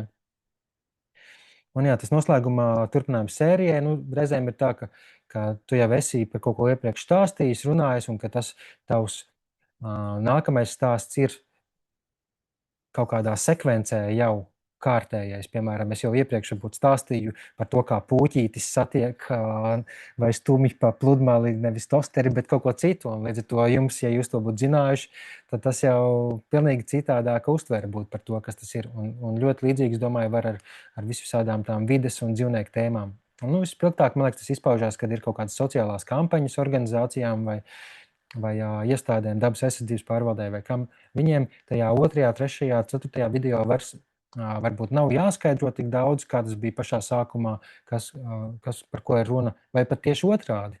Reizēm ir tā, ka sākumā tas video vai attēls ir bez konteksta un nesaprotams, un cilvēki ir tādi, kāds bija tas vārds, confused, samulsuši, nesaprot, kas notiek, bet tomēr viņi ir ieinteresēti, un tad viņi redz 2. un 3. lietu, un tad varbūt 4. reizē viņiem tiek iedota tā atbilde, par ko tad īsti ir tas stāsts. Bet arī tas tā var strādāt, ka sākumā to kontekstu mēs nezinām, un tas var tādā nepareizā veidā raisīt ziņkāri. Tā ir reklāmas nozarē, mārketingā tāda arī klasiska pieeja. Un vēl runājot par video, meistari iesaka principu KISS, jeb Keep it short and simple. Video veidot 15 līdz 30 sekundes garu vai 1 minūti. Šobrīd limits, ja nemaldos, patiesībā tie limiti Facebookā, Instagramā, Twitterī, Xā, TikTokā mainās. Teiksim, Instagramā ļoti ilgi bija maksimālais 1 minūte, man liekas, tagad var 1:30, varbūt pat vēl garāk, bet tas nenozīmē, ka mums vajag to izmantot. Es ar to, man liekas, bieži grēkoju, tāpat kā es esmu ļoti pļāpīgs reizēm, man jāskatās pulkstenī, cik atkal es esmu nopļāpājis. Līdzīgi arī ar to video man ir grūti reizēm nofokusēt domu, nomest nost visu lieko, atstāt tikai pašu esenci. Jo skaidrs, ka cilvēku uzmanība, laiks, ko viņi ir gatavi atvēlēt stāstam, aizvien samazinās. Tāpēc tiešām reizēm 15-30 sekundes ir tas maksimālais. Un tas KISS princips arī jau ir sens, par reklāmas industriju saistā, par to, ka vēstījumam ir jābūt vienkāršam, īsam, reizēm saka arī stupid vai sweet, muļķīgam pat savā vienkāršībā. Tā, ka to ir vērts paturēt prātā, un bieži vien tas mūsu stāsts sākotnēji ir tāds ļoti piesātināts, visādas idejas, bet viņu līdzīgi kā dažādiem mākslas darbiem, varbūt spilgtākais piemērs ir kaut kāds koka grebējs, skulptors, kurš lēnām tur pulē un šķeļ nost mazas skaidiņas līdz perfekcijai, izveidojot to savu formu, noņemot nost pilnīgi visu lieko, bet arī tomēr ne par maz, bet pilnīgi visu lieko nost. Un tāpat, manuprāt, ir jādara arī ar video un ar visādu citu sociālo saturu. Jo tad ir stipri lielāka iespēja, ka cilvēki to visu līdz galam izlasīs vai noskatīsies.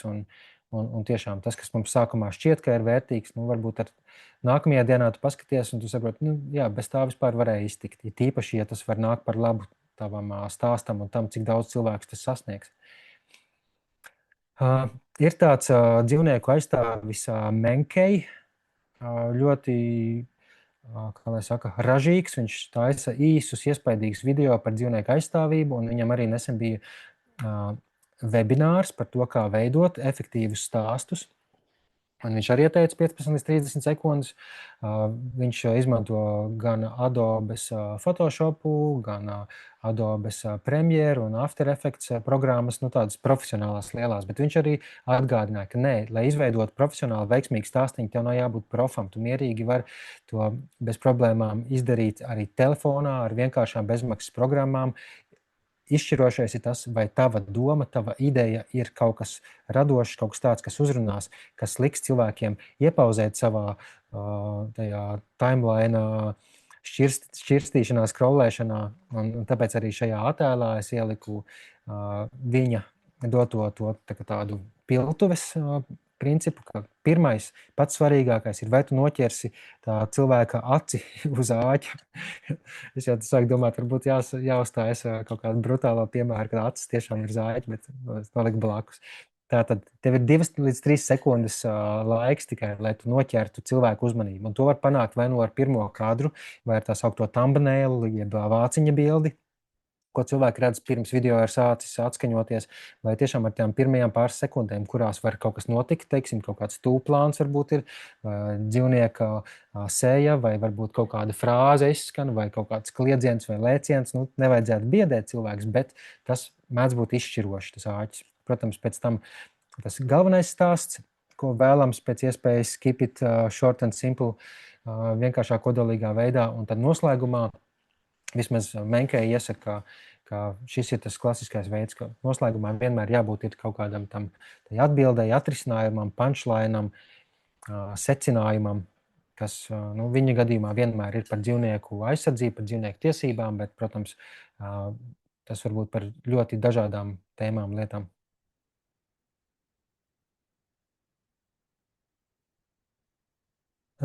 Šis varbūt arī nav ielādējies.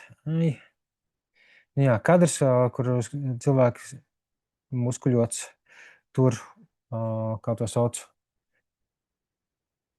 metāla ripu, kas ir cilājamajam šausmas. Es nezinu, šitās apzīmējums latviski.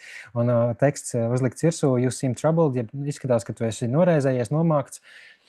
Un šis tiešām ir tikai pirmās 2 apmēram sekundes, kad viņš uzliek to ripu virsū tam cilājamajam stienim, un pēc tam nākamā video turpinājumā ļoti ātrā sekvencē pa 2-3 sekundēm tiek rādīts viss dažādākie šī brīža pasaules problēmas. Tur notiek meža ugunsgrēki, tur ir kari, tur notiek kaut kāda milzīga masveida zveja ar nenormāliem tīkliem, kas izvelk tukšas jūras, kaut kādi plūdi vai aizbērgi, kas atlūst no Antarktīdas ledājiem, vai lielfermas iekšskats, un to viņš visu ir sakoncentrējis 20-30 sekundžu video.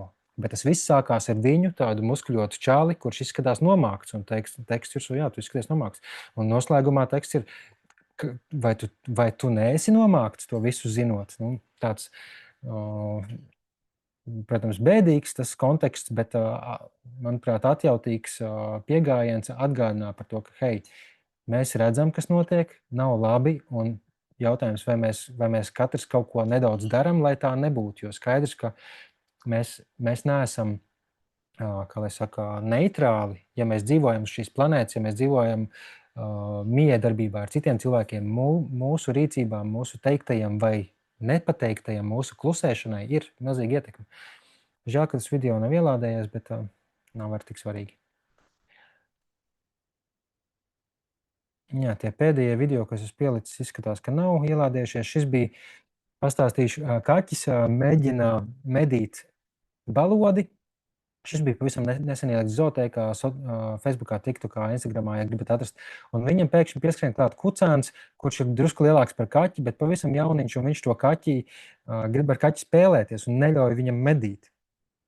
Un tad es biju pielicis no Mission Impossible, jeb neiespējamās misijas filmas, no tā slavenā soundtracka, pirmās taktis, nu tā kā līdz brīdim, kad tas kucēns sāk kaķim traucēt, līdz ar to kaut kāds 2-3 sekundes sāk skanēt tas, un tūlīt būs tā intriģējošā melodija un sāksies medības, bet kucēns to vienmēr pārtrauc. Nu, tā bija tas mans pienesums šim vienkāršajam video. Es neko daudz citu tur neizmainīju, bet man likās, jā, tā atjautīgi, ka to var padarīt vēl tādu komiskāku un uzjautrinošāku. Arī tāds vienkārši piemērs un bez kaut kāda lielā atrisinājuma, punchline beigās, izņemot to, ka es uzrakstīju atkal pavadošajā tekstā, ka jā, nu šeit mēs varam redzēt 3 dažādus individus, 3 dažādus dzīvniekus, kur katram ir pilnīgi citā dzīves situācija. Kucēns ir jauns un grib rotaļāties, viņam neizdodas, viņam ir garlaicīgi. Kaķis ir mednieka instinkta vadīts un grib medīt, bet tas kucēns viņu traucē un kaitina. Līdz ar to kaķis viņu tur ķeksē ar ķepu, sit viņam. Savukārt balodis vienkārši grib paēst un ar vienu aci vienlaikus skatās, vai viņš ir drošībā. Un es domāju, viņš pavisam dumšs nav. Un beigās ir jāizbēg. Tā kā tas pavadošajā tekstā tomēr es pievēršu uzmanību tam, ka jā, šeit ir 3 dažādi līmeņi, uztveres līmeņi, pasaules pieredzes līmeņi. Un jā, kā jau saku, pavadošais teksts var būt izšķirošs, un reizēm tas pavadošais teksts var būt arī vienkārši viens vārds, kas ir uzlikts virsū tam video vai kā. Šai gadījumā es pārāk gar nestāstīšu, bet te bija stāsts tāds, ka jā, pirmkārt tie melnie kucēni, man liekas, ka šo video pat Laura sen atpakaļ atsūtīja zootēkai, ieteica publicēt. Tas, ka lapsāns mazais ir melns, tas ir neparasts melānisma piemērs, līdzīgi kā ir albīnisms, tā ir arī melānisms, kad vairāk tumšais pigments dominē. Un otra interesantā daļa bija tas, ka tas ir lapsu tēvs, kurš viens pats rūpējās par saviem mazuļiem. Turklāt, ja pareizi atceros, viņš rūpējās arī par arī savas māsas mazuļiem vai kaut kas tam līdzīgs. Nu, tas konteksts bija ļoti interesants, un tie dabas pētnieki kaut kādā parkā bija to uzfilmējuši un aprakstījuši. Līdz ar to ir ne tikai jauki skati, bet arī zinot labāk, jā, tā ir nevis mamma, bet tēvs, kas laikam bieži nenotiek ar zīdītājiem, un jā, arī tiem melnie lapsēni arī ir kaut kas neparasts. Nu, un tad atgādinājums par mākslīgo intelektu. Ja jūs gribat pamācīties vairāk, kā to lietot, gan veidot video un audio un tekstus un tā tālāk, uzmeklējiet apakšā rakstīts mākslīgais intelekts NVO, praktisks ceļvedis mākslīga intelekta rīkos iesācējiem. Šī gada sākumā publicēts tāds 1,5 stundu garš arī tāds webinārs. Meklējiet to, arī šajā prezentācijā par to es nerunāšu. Bet jā, kā te var redzēt, Vīd un Sora ir kā piemēri video veidošanai, bet tagad jau kopš tā laika ir arī vairāk citi. Arī tas Groks un Midjourneys. Bet jā, rezultāts tā AI, mākslīgā intelekta rīku pieejamībai ir tā sauktais AI slop, jeb mākslīgā intelekta šļura, zemes kvalitātes, ātri veidoti, materiāli, kas bieži vien aizēno reālo saturu, aizēno īstus foto un video, kas parāda kaut ko ļoti reizēm līdzīgu, bet tiešām autentisku un tām niansēm mēdz būt izšķiroši liela nozīme. Teiksim, lapsas šļūts pa slitkalniņu var būt reāls video, un tas var būt arī mākslīgā intelekta ģenerēts. Bet tas, kā viņa uzvedās pirms vai pēc tam, tajā autentiskajā, īstajā video un tajā ģenerētajā var ļoti atšķirties, un tam var būt liela nozīme. Tāpēc, jā, man ir tāda aizvien pieaugošā nepatika pret mākslīgā intelekta neapzinātu lietošanu, kas bieži vien ir orientēta vienkārši uz klikšķu vākšanu, uz sekotāju vākšanu, un dziļāka nekāda vēstījuma tur pārsvarā nav. Kur tad īstus video var iegūt? Protams, pirmkārt, ir vislabāk, ja mēs paši tos filmējam vai radām gan mākslīgā intelekta rīkus lietojot, tam nevajag būt obligāti kaut kam neīstam radītam. Tie var būt attēli jūsu pašu uzņemti vai zīmējumi, kas tiek iekustināti. Tam nav jābūt kaut kam tādam pilnīgi nereālistiskam. Bet arī ir bezmaksas video, nevis foto, man nav izlabots. Līdzīgi kā iepriekš es ieteicu uzmeklēt bezmaksas attēlu datubāzes, tā ir arī bezmaksas video stoki, jeb materiālu datubāzes, arī tie paši Pexels, Pixabay, Vidīzi, arī Canva ir, Wikimedia Commons, un droši vien vēl visādi citi, kas man nenāca prātā. Un tie ir tādi, fona video, ko var pievienot klāt savam kaut kādam stāstam, ilustratīvu video, teiksim, kaut kāds skats no drona lidojuma, tur, teiksim, tropiskie meži vai okeāns vai tālie ziemeļi, Antarktīdā un tā tālāk. Tā kā jums pašiem nav obligāti tas viss jāsafilmē, daudz ko no tā bez maksas var dabūt un lietot. Un tāpat arī bezmaksas skaņu efekti un mūzika, ko var dabūt datubāzēs Freesound un BBC Sounds.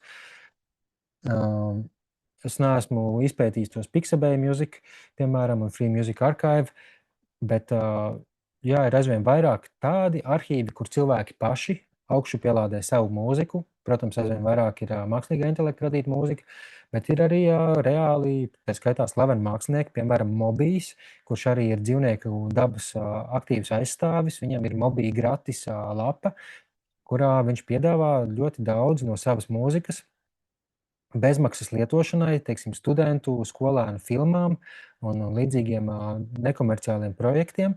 Tev atliek tikai aizpildīt tādu pieteikuma anketu, kurā tu uzrakstīji, kāds būs nolūks, kam tu to lietosi, kā sauks to tavu filmiņu, cik lielu daļu no mūzikas tu izmantosi.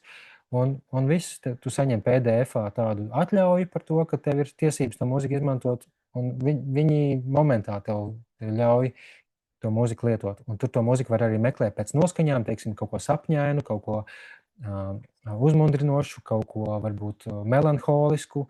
Un es domāju, arī tajās citās datu bāzēs var atrast ne tikai meklējot konkrēti dzīvnieku balsis vai skaņu efekts, pērkons, okeāna šalkas vai vējš vai tam līdzīgi, bet arī pēc noskaņām, pēc gaisotnes, ko tu gribi atrast.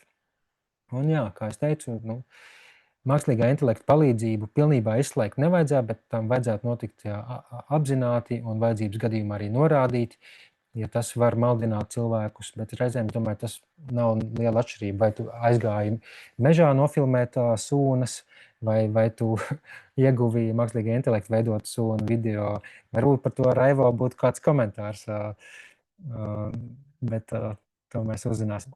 Vēl pāris piemēri, ko es gribēju nosaukt par Latvijā veidotiem vai Latvijas cilvēku veidotiem vides stāstiem. Pirmie, kas man nāca prātā, ir, protams, vides fakti, kas ir ilgadējs televīzijas raidījums. Es godīgi sakot, es nezinu, vai joprojām viņa televīzijā ir. Vajadzētu būt, ka jā. Ļoti daudz dažādas vērtīgas tēmas un tādi īsi sižeti par aktuālo vides dzīvnieku aizsardzībā.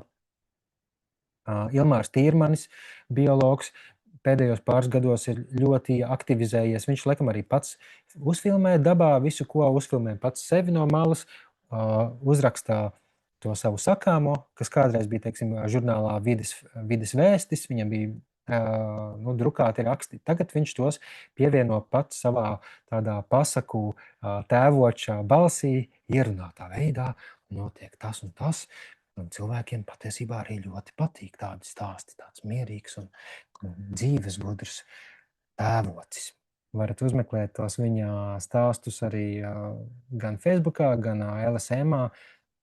To laikam publicē 4. studija tāds raidījums, un varbūt pat vides faktos. Katrā ziņā viņa tie video iznāk diezgan bieži, man liekas, ka pat reizi nedēļā par ļoti dažādām ar vidi saistītām tēmām, reizēm pat ar valodu, kāpēc mēs lietojam vārdu zvērs un dzīvnieks attiecībā uz vienām sugām, bet uz citām nē, kā arī kukaiņi ir dzīvnieki, piemēram, tas jau ir valodiski, terminoloģiski jautājumi, ļoti interesanti. Katrā ziņā tā viņa cilvēcīgā pieeja un arī apkopotie fakti. Be brave to act angļu valodā, bet Latvijas cilvēku veidots Dmitrijs un Māra Lisenko. Viņi ir aktīvisti, dabas aizstāvji un mūziķi, kuri jau vairāk nekā gadu dažādās Eiropas valstīs piedalās brīvprātīgo projektos. Palīdz dažādām organizācijām, dabas organizācijām, visādas lietas darīt gan saistībā ar okeānu, jūras lietām un tīrību, ar delfīniem, ar putniem, ar malu medību uzraudzību, novēršanu, visādas tādas tēmas, par kurām varbūt Latvijā mēs maz zinām, bet viņiem ir tur pieredze uz vietas, un viņi to ir uzfilmējuši. Viņi intervē cilvēkus, kas tos projektus rīko, organizē, un, protams, arī paši iesaka, ja tev tas viss rūp un interesē, pasako līdzi šai organizācijai vai uzmeklē līdzīgas iniciatīvas, un visticamāk, tu atradīsi iespēju iesaistīties un gūt tādu vērtīgu pieredzi kaut kur gan Latvijā, gan ārpus Latvijas. Jā, YouTube Be Brave to Act, arī Instagramā ir tādi īsi video, 10-15 minūšu, īsi video tādā ziņā, ka tas ir vesels stāsts, tā kā maz dokumentālā filma. Bet arī tikko ir publicēts viņiem tāds pārskats par to, kas tieši ir tas projekts, kā viņi to dara. Un citi piemēri, es gribētu, lai jūs varbūt arī pieminat, ja jums kaut kas nāk prātā, kaut kādi ar vides aizsardzību saistītie video veidotāji. Bet arī citi, manuprāt, ir uzmanības vērti. Ja mēs gribam veidot interesantu, radošu, uzrunājošu saturu par mums svarīgām tēmām, nav pat svarīgi, ka mēs sekojam tikai konkrētās tēmas meistariem, profesionāļiem līdzi. Arī paskatīties, ko dara citi, teiksim, Edgars Fresh. Viņiem ir ļoti daudz video par tehnoloģijām, par pilsētvidi, par velo lietām, par dzīvesveidu, par neapiet zemeslodi kampaņu. Viņam arī bija ļoti dažādas tēmas, bet viņš tika, manuprāt, interesanti tehniski tam pieiet, kā viņš to samontē. Viņam tur tie sākumā āķi ir interesanti, visādas video pārējas, montāžas metodas. Ļoti, man liekas, daudz ko var iedvesmoties, pat ja tās tēmas īsti neatiecās uz mani. Es gribu taisīt par dzīvnieku aizstāvību, bet es varu daudz ko aizgūt vai manī var rosināt idejas, pārdomas, ka jā, tas, kā viņš to darīja, man varētu noderēt tur tajā un tajā citā tēmā. Rihards Sniegs savukārt ir komiķis, kurš visādos absurdos veidos apspēlē dažādas dzīves situācijas un mums daudziem aktuālas tēmas. Viņš iesaista arī savu vecmāmiņu, kurai dod īsas norādes un īsus tekstiņus, ko viņai jāpasaka, un tad to samontē kopā. Un tiešām ir ļoti amizanti un bieži vien ir patiešām asprātīgi. Un to acīm redzot novērtē arī uzņēmumi, kuri ar viņu veido sadarbības. Teiksim, tikko bija viņiem sadarbība ar Maksimu par to, ka Maksimai tur ir jaunās zilās cenu zīmītes. Un redziet, tas tik tālu aiziet, ka es pat jums tagad stāstu webinārā. Bet jā, tas viens tāds piemērs, ka arī caur humoru, caur tādiem radošiem just for fun video, viņš ir izveidojis savu karjeru. Un tur visdažādākās sadarbības jau veidojās, un skaidrs, ka ja viņam seko 10 000 cilvēku TikTokā, Instagramā par jebkādu tēmu, par ko viņš runās, tas sasniedz daudz cilvēkus, un tās varētu būt arī mierīgi vides tēmas, vai ne? Tā kā mēs arī varam turēt acis vaļā, un ja ir cilvēki, ar kuriem mums ir vienojošas kaut kādas šādas intereses, reizēm var uzrunāt, hei, man ir jauns projekts, jauna ideja, vai tu man gribētu būt ar mieru palīdzēt? Naudas man nav, bet es zinu, ka tev arī interesē, nezinu, kukaiņu reto sugu aizsardzība vai lielie zālēdāji. Uztaisam video kopā. Vēl par praktiskajām lietām. Ieteikumi telefona aplikācijām, lietotnēm. Es pats visvairāk lietoju InShot. Emīls, kā jau minēja, viņš lieto CapCut, kas ir sasaistīts ar TikToku. Un tie man, cik es saprotu, šobrīd ir paši populārākie, un arī maksas versijas viņiem nav pārāk briesmīgi dārgas, teiksim.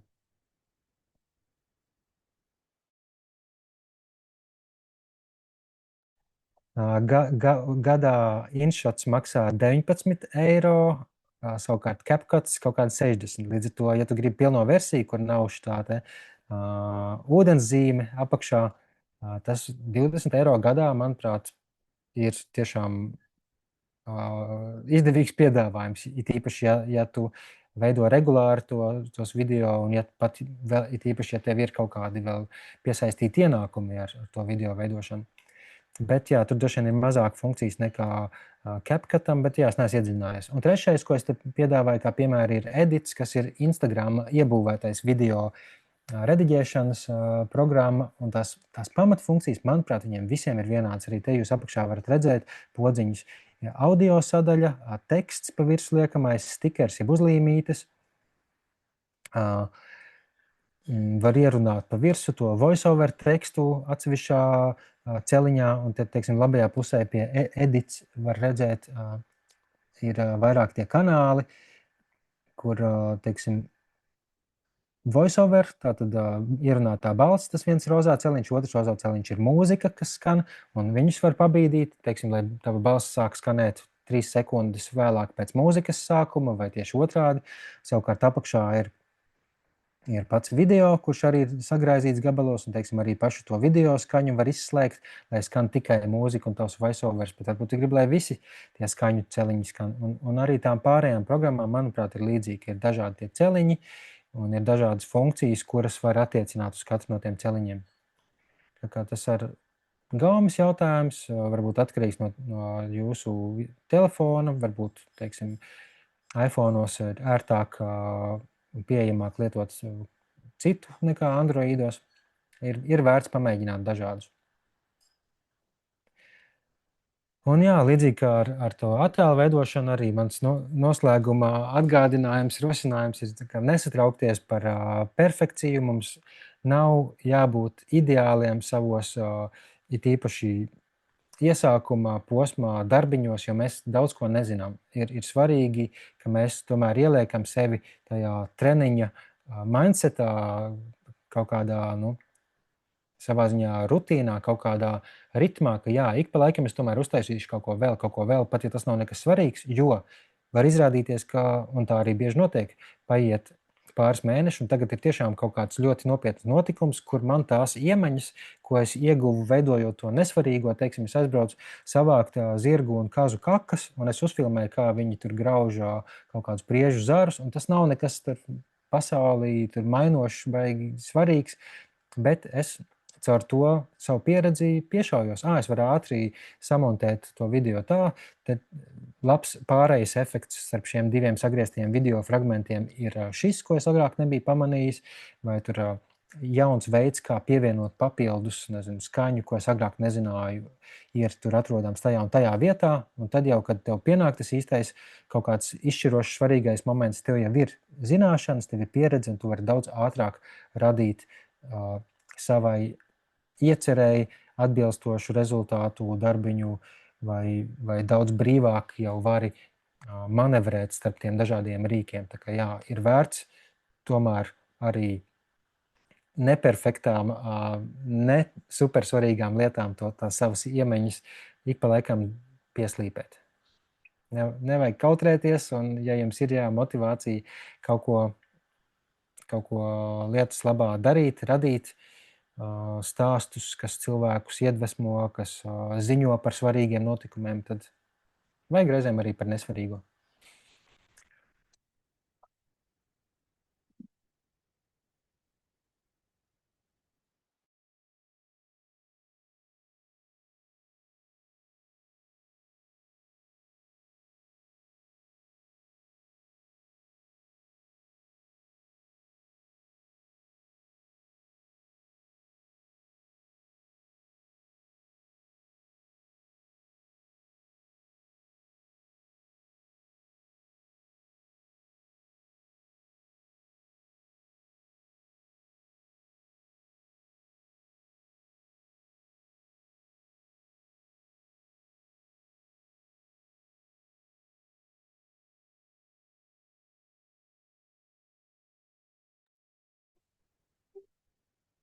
Jā, te ilustrācijai tas, par ko es teicu, kaut kas salīdzinoši varbūt mazsvarīgs, savā ziņā ikdiena, bet no otras puses, es pieļauju, ka ir ļoti daudz cilvēku, kas maz ir bijuši kontaktā ar kazām, kas maz ir redzējuši, kā viņas badās, vai kā viņām plīvo ausis. Un reizēm filmējot ikdienu, mums nav ne jausmas, kas notiks pēc brīža, kad, teiksim, tur tās kāzas kaut kā interesanti uzvedīsies, tur sabadīsies vai uzliks kaut kur augšā, un tev būs pilnīgi neplānots, labs, iespaidīgs materiāls, kas var pēc tam noderēt kaut kādai domas ilustrācijai vai vienkārši cilvēku iepriecināšanai, kas arī nav maz svarīgi.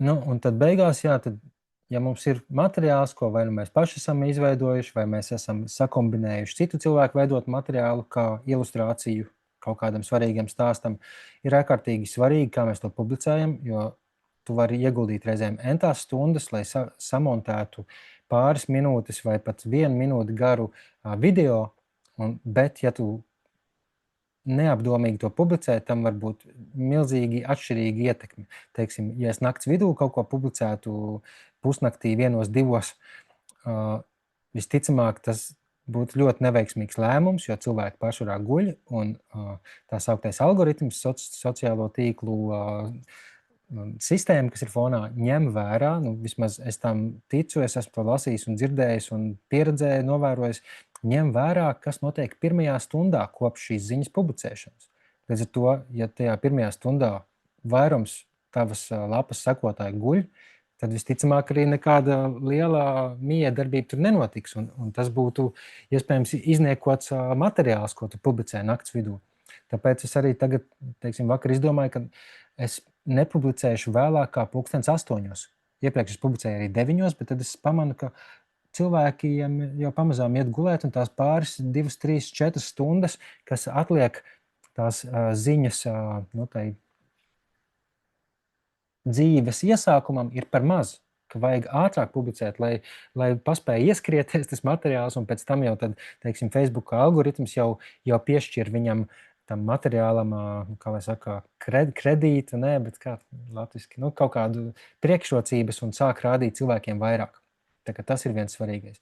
Ir aizvien vairāk cilvēki, kas specializējās sociālo tīklu satura veidošanā, uzstāja, ka jābūt ir vertikālam video, jo 80% vai pat vēl vairāk cilvēku sociālos tīklus lieto, skatās no mobilajām ierīcēm, no telefoniem, kas vienmēr ir vertikāli. Un ja tev būs plātekrāna filmējums, kas varbūt ir ļoti iespaidīgi priekš kino, teātra un tā tālāk, tad tajā telefona ekrānā viņš aizņems niecīgu daļu, tikai kaut kādu,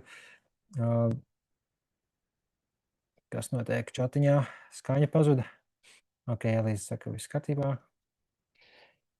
Paldies.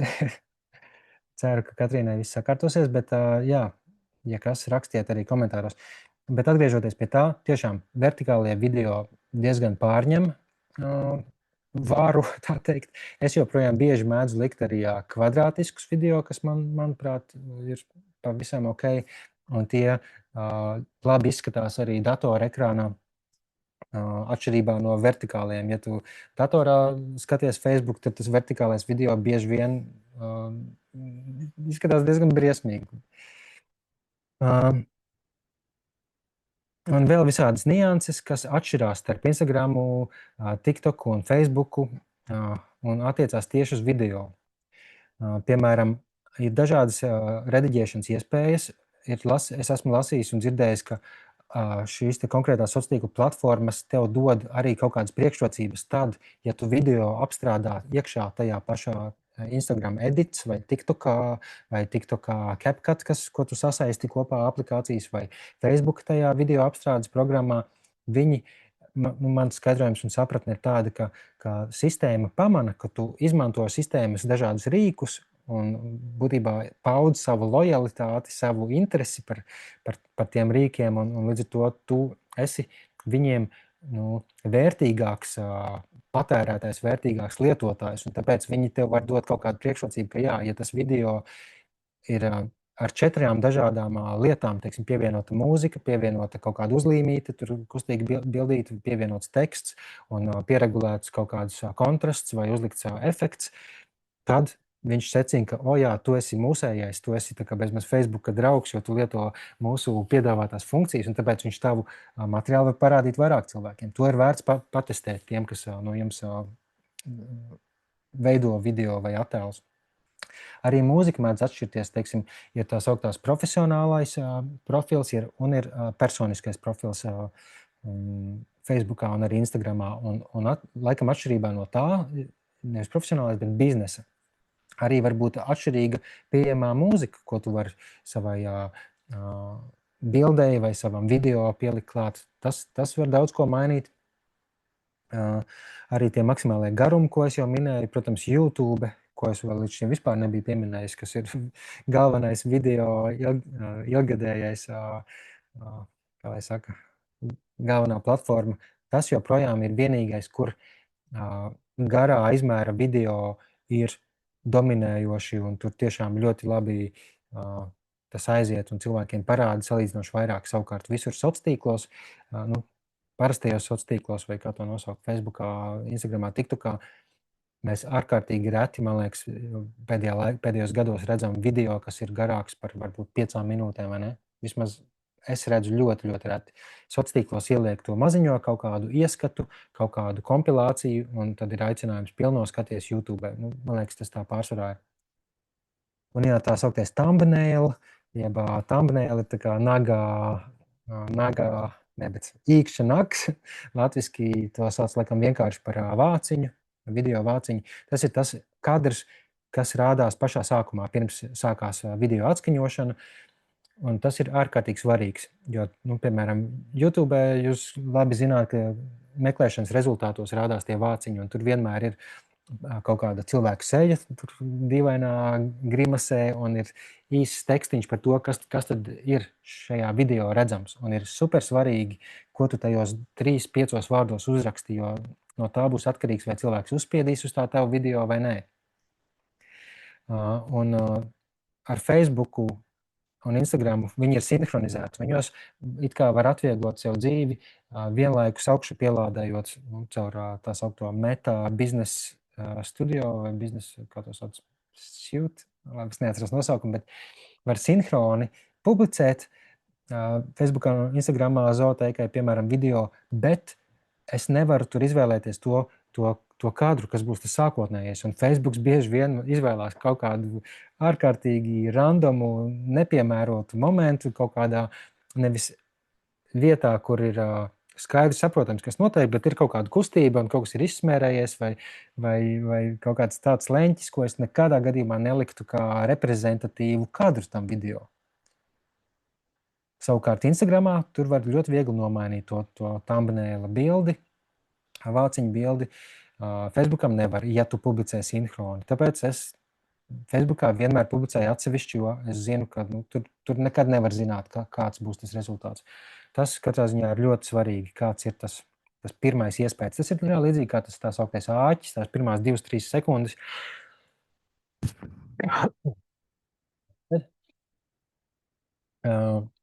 Vāciņš, thumbnails spēlē izšķirošu lomu, tāpat kā pirmās sekundes. Un jā, vēl par to algoritmu, briesmīgo sociālo satura veidotāju, kuriem tā ir ikdiena, par to non-stopā smadzenes savas maļu uz riņķi, kā vislabāk pielāgoties tam Facebookā, Instagramā, algoritmām, TikTok, kā viņam pielīst, pielaizīties un saprast, kāda ir tā schēma apakšā. Ja es darīšu to, tad būs tā un tā un tā, ja es darīšu to, tad būs tā un tā un tā, tāpēc es arī ieliku šeit to attēlu, tādu ārkārtīgi kompleksu formulu, ja tad, ne, savā ziņā, kā tam, schēma, kas tiešām varētu būt, ka tas tā strādā, bet nekad publiski tie sociālo tīklu īpašnieki to nepublicē, viņi neskaidro, kā tas notiek, līdz ar to tas atliek mūsu minējumiem, mūsu pašu eksperimentiem, mēģinājumiem, bet par ko ir skaidrs, ko es labā pusē rakstu, ka ir jākļūst par sociālo tīklu draugu, ir jāskatās tev pašam, kas tad tiešām labi strādā. Nevajag mēģināt saprast, kāds ir tas princips, kāda ir tā formula, schēma apakšā, bet skatīties, kas no tevis darītā strādā labāk, un tam ir samērā vienkārši principu pamatā. Centies radīt kaut ko neparastu, kaut ko atšķirīgu no tā, kas ir redzams visur citur. Tātad esi radošs, un reizēm tas nozīmē tiešām pavisam negaidītas lietas. Es domāju, vai es pieliku? Jā, es nepieliku. Bija tāds piemēriņš video, kur stāsts ir par to, cik daudz zemes platības izmanto ražojot dažādu veidu pārtiku, kurā ir vairāk gaļas, piena produkti, vai kurā ir vairāk augu produkti. Un to var parādīt, un par to runā rādot diagrammas un rādot tos procentus visādi. Un kāds cilvēks bija pacenties izveidot no Lego klucīšiem uz tās zaļās plāksnītes, ilustrējis ar klucīšiem būtībā to diagrammu, tās proporcijas. Un izveidojis to tā sauktajā stop motion piegājienā, kas ir tāda animācija, pa vienam klucītim tur nāk klāt vai kaut kas nobirst nost, un ik pa laikam ir kādi drusku multenīgi amizanti tur elementi, specifikti, bet tas, ka par tādu nopietnu, savā ziņā sausu statistikas tēmu var runāt arī tādā radošā un rotaļīgā veidā, tas, man liekas, ir perfekts tā sauktais selling point, jeb tava niša, tava odziņa, kas tevi izceļ no daudziem citiem, kas mēģina par to runāt, bet nav atraduši kaut kādu tādu saistošu veidu. Otrais punkts – pievieno vērtību, jeb no otras puses pievienotā vērtība. Kas ir tas, kas to tavu stāstu izceļ? Teiksim, tu esi nevis vienkārši uzfilmējis kaut ko, kā es sākumā rādīju, ka jā, ir kaut kas nofilmēts, bet pievieno klāt kaut kādu interesantu faktu vai kaut kādu saistošu jautājumu, kas rosinās diskusiju, kas aicinās cilvēkus padalīties ar savām pieredzēm, ar saviem novērojumiem. Teiksim, kad es publicēju par putniņu barošanu ziemā, ļoti daudz cilvēku labprāt dalās ar attēliem, ko tad viņi redzējuši aiz loga, kādi putni viņu dārzā dzīvo, kāda ir viņu pieredze, ko viņi ir izglābuši, ko viņi nav izglābuši, un tas ir gan pašiem interesanti cilvēkiem, kas seko tavam kanālam, gan es domāju, tas nāk par labu sabiedrībai kopumā, ka jā, mēs varam dalīties ar labajām praksēm. Es dzirdēju, ka kāds tur otrā Latvijas galā ir darījis tā, un es arī pamēģināšu, varbūt man izdodās. Vai tā pievienotā vērtība varbūt izklaidējošam video klāt ir links uz Mana balss iniciatīvu, kas aicina parakstīties par kaut kādu sabiedriski nozīmīgu ideju, vai ne? Pievienotā vērtība ir, varbūt diezgan dažādos veidos izpausties, bet pārsvarā tas izriet no tevis, no tavas kā entuziasta, kā varbūt jomas eksperta, zināšanām, idejām un tā tālāk. Trešais punkts – eksperimentē, atrod savu balsi un stilu. Tas nozīmē, ka jā, mums nav ne jausmas reizēm sākumā, kas tad ir tas, kādā amploā, imidžā es vislabāk jutīšos. Kādam tas ir humors, kādam tā ir ļoti nopietna pieeja, kādam tas ir kaut kas dramatisks. Piemēram, jūs varat zināt šo kā tā sauc Žigis, vai ne? Viņš ir tā kā mazpulku, ja nemaldos, vai katrā ziņā jauniešu tādā ārā brīvdabā iešanas pulciņu vadītājs, man liekas. Viņš ved cilvēkus tūrēs ceļojumos pasaulē daudz, kur viņš raksta ceļojumu grāmatas, bet viņa tas stils specifiskais ir tas, ka viņš izmanto diezgan pikantu valodu, teiksim tā. Un varbūt, ka tas viņā ir bijis jau kopš bērnības, kas tam nezinu, bet es domāju, ka viņš ar laiku ir arī saprats, ka jā, es runāju tādā neparastā veidā, kā neviens cits latviešu valodā par to visu. It kā jēga paliek un tie interesantie stāsti paliek, bet viņa tā pēdiņās balss vai pat burtiskā veidā balss viņu izceļ no citiem un cilvēkiem. Varbūt pat reizēm nav svarīgi, ko viņš stāsta, jo viņš to stāsta tik tā garšīgi. Ne? Un es domāju, ļoti līdzīgi varbūt ar daudz ko citu. Vai jā, Laura saka, ka viņam ir savs personības zīmols. Jā, par to arī daudz runā tie tā sauktie visādi sociālo tīklu mārketinga eksperti, kas tev rosina ne tikai domāt par savu produktu, par savu ideju, bet kāds ir tas tavs tēls, ka tu savā ziņā kā personība tomēr pārstāvi to un tavam produktam, tavai biedrībai, tavam stāstam ir vērts būt kopā ar kaut ko, ko cilvēku uztver kā kaut kādu dzīvu, cilvēcīgu personāžu un tā tālāk. Un 4. no praktiskajiem sociālo tīklu lietošanas ieteikumiem iedvesmojies no citiem, ko jau es iepriekš minēju. Tas nenozīmē sekot tikai tiem, kas atbilst tavai tēmai, bet arī skatīties citus, kuri varbūt ir radoši, neparasti pieiet kaut kam. Viņiem varbūt ir humors ļoti labs, vai viņiem ir ļoti labas tehniskās iemaņas, vai viņi ceļo pa pasaules neparastām vietām. Un tas tiešām var būt pilnīgi nesaistīts ar to, ko tu dari, bet no tā tu iedvesmojies un gūsti kaut ko, ko tu vari transformēt pēdiņās, pārtulkot tajā savu mērķu un metožu valodā un iekļaut to. Un tas tevi atkal izcels starp citiem līdzīgiem, kuri varbūt slinki rada savu saturu, kuri neiespringst. Savā ziņā jāsaka, diemžēl, bet sociālie tīkli ir nemitīga cīņa par uzmanību. Un tas var būt nogurdinoši, tas var būt kaitinoši, bet ja mums ir motivācija darīt lietas, kas nāk par labu sabiedrībai, kas nāk par labu vidēji, dzīvniekiem, dabai, absolūti tas ir jādara. Viss. Paldies par uzmanību. Uzdodiet jautājumus, rakstiet WhatsAppā arī visādus jautājumus. Ceru, ka tie, kas vēl nav stāstījumus savus izveidojuši, nav par to aizmirsuši. Var man personiski arī atrakstīt, pajautāt idejas, ja kādam nav ideja, vai pajautāt, kā stāstiņu noslēgt. Protams, zootēkai varat piesakot sociālos tīklos, atrast visādus piemērus no šeit jau iepriekš redzētajiem un visādus jaunus. Bet jā, varbūt jums vēl ir kādi komentāri, jautājumi, piebildes vai paldiesi un komplimenti un tā tālāk. Katrīna saka, Jā, paldies, paldies, bija ļoti jauki, bija ļoti interesanti, pat man. Mainīt, saka Elīza. Jo jā, Instagramā var mainīt. Es kādu laiku atpakaļ Sāga, arī daudz filmēju, kamēr nebija sākušies projekti.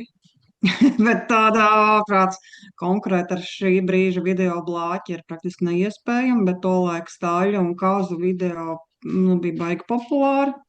Tagad nav laika.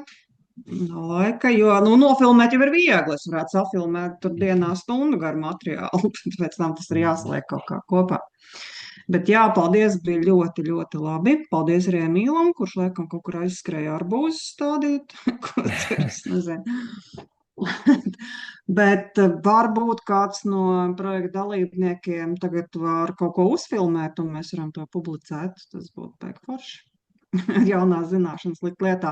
Jo tas stāstiņš tur nav ierobežojums skaitā. Cik jums tikai laiks un enerģija ļauj, Sandrs publicēs zootēkā, un tas būs tā baigi forši. Un tā tiešām varbūt arī pat 10, tā varbūt arī pat 10 sekundžu kaut kāda situācija, ko jūs dabā Latvijā vai ne Latvijā esat pamanījuši. Tā kā. Jebkas, pilnīgi jebkas. Jā, tas ir tīri kā treniņš, kā mācības. Var arī nozagt kaut ko, vai, teiksim, es pamanu reizēm Facebookā ir lapas, bet grupas Latvijas daba, Latvijas fauna, kur cilvēki dalās ar dažādiem interesantiem materiāliem, un tad es vienkārši pajautāju, vai drīkst izmantot, un pēc tam pievienoju klātam kaut ko vērtīgu, skaidrojumu, tā kā jums pat nav obligāti pašiem tas jāuzfilmē. Varat arī apstrādāt, varat pievienot mūziku klāt, varat paši iespēlēt, varbūt spēlēt kādu instrumentu. Entie varianti. Nadīna raksta komentāru arī paldies. Jā, komplimenti visiem. Emīla forši stāstīja, Sandrs arī. Emīla viņa ir uzrakstījusi ar 2 izsaukuma zīmēm, man tikai ar 1. Okay. Jā, redz tevi, kur censties. Jā, ir kur. Jā, labi, laikam jālaiž viss ir. Paldies, ka izturējāt. Nākamnedēļ būs lekcija un būs vēl viena darbnīca, es domāju, pēc 2 nedēļām par to, kā komunicēt par tekstu veidošanu, par argumentāciju. Es vēl izdomāšu konkrētāk tās detaļas, bet jā, tas būs jau tāds, es teiktu, niansētāks, dziļāks par saturu, par vārdiem, par komunikācijas veidiem un tā tālāk. Jā, un marta otrā puse mums savukārt ir paredzēta, ja saprotu, tikšanās Zoomā ar ukraiņu ekologu un tikšanās dabas muzejā arī ar ukraiņu zoologu, ornitologu. Tur es saprotu, ka datumi vēl tiks precizēti, bet tas būs marta otrā puse. Tā kā Mēs centīsimies šoreiz ātrāk izziņot, jo es saprotu, ka tā tikšanās dabas muzejā ir jāieplāno, protams, laikus. Tad tur ir jānoskaidro, jā. Tieši tā. Ja Zoom var ierakstīt, to visticamāk, ka neviens neierakstīs tikšanos. Bet varētu arī, bet jā, Bet, nepaļaujamies. nu, kā to izdarīt? Mm. Citādi jābūt baigi forši, protams. Bet, jā, tā kā sekojiet līdzi WhatsAppā ziņām jaunākajām. Labi, paldies visiem! Jā, liels paldies, bija noderīgi, kā jau vienmēr, un interesanti. Jā, nu tā kā man nav bijusi vispār pieredze saistībā ar šo baigi, nu, izņemot to vienu publikāciju, bet jā, varētu pamēģināt tos video vispār pataisīt. Tas būtu ļoti jauki. Jā, tā kā, nu, es diezgan daudz eju ārā un lielākoties bildēju, bet sanāk arī uzfilmēt visu kaut ko. Tā kā, jā, paldies. Tas vispār ierauj, tie video, tad, kad sāk viņu padoties un tad tur montēt. Nu, tikai tas, ka laiku prasa, bet tā jau forši. Lai izdodas un jā, sazināmies, jautājiet, es ar lielāko prieku visādi palīdzēšu, atvieglošu darbu. Jā, varbūt Sandrs var palīdzēt arī montāžā un tam līdzīgi. Jā? Mierīgi. Labi. Ar labu vakaru visiem. Tā, čau.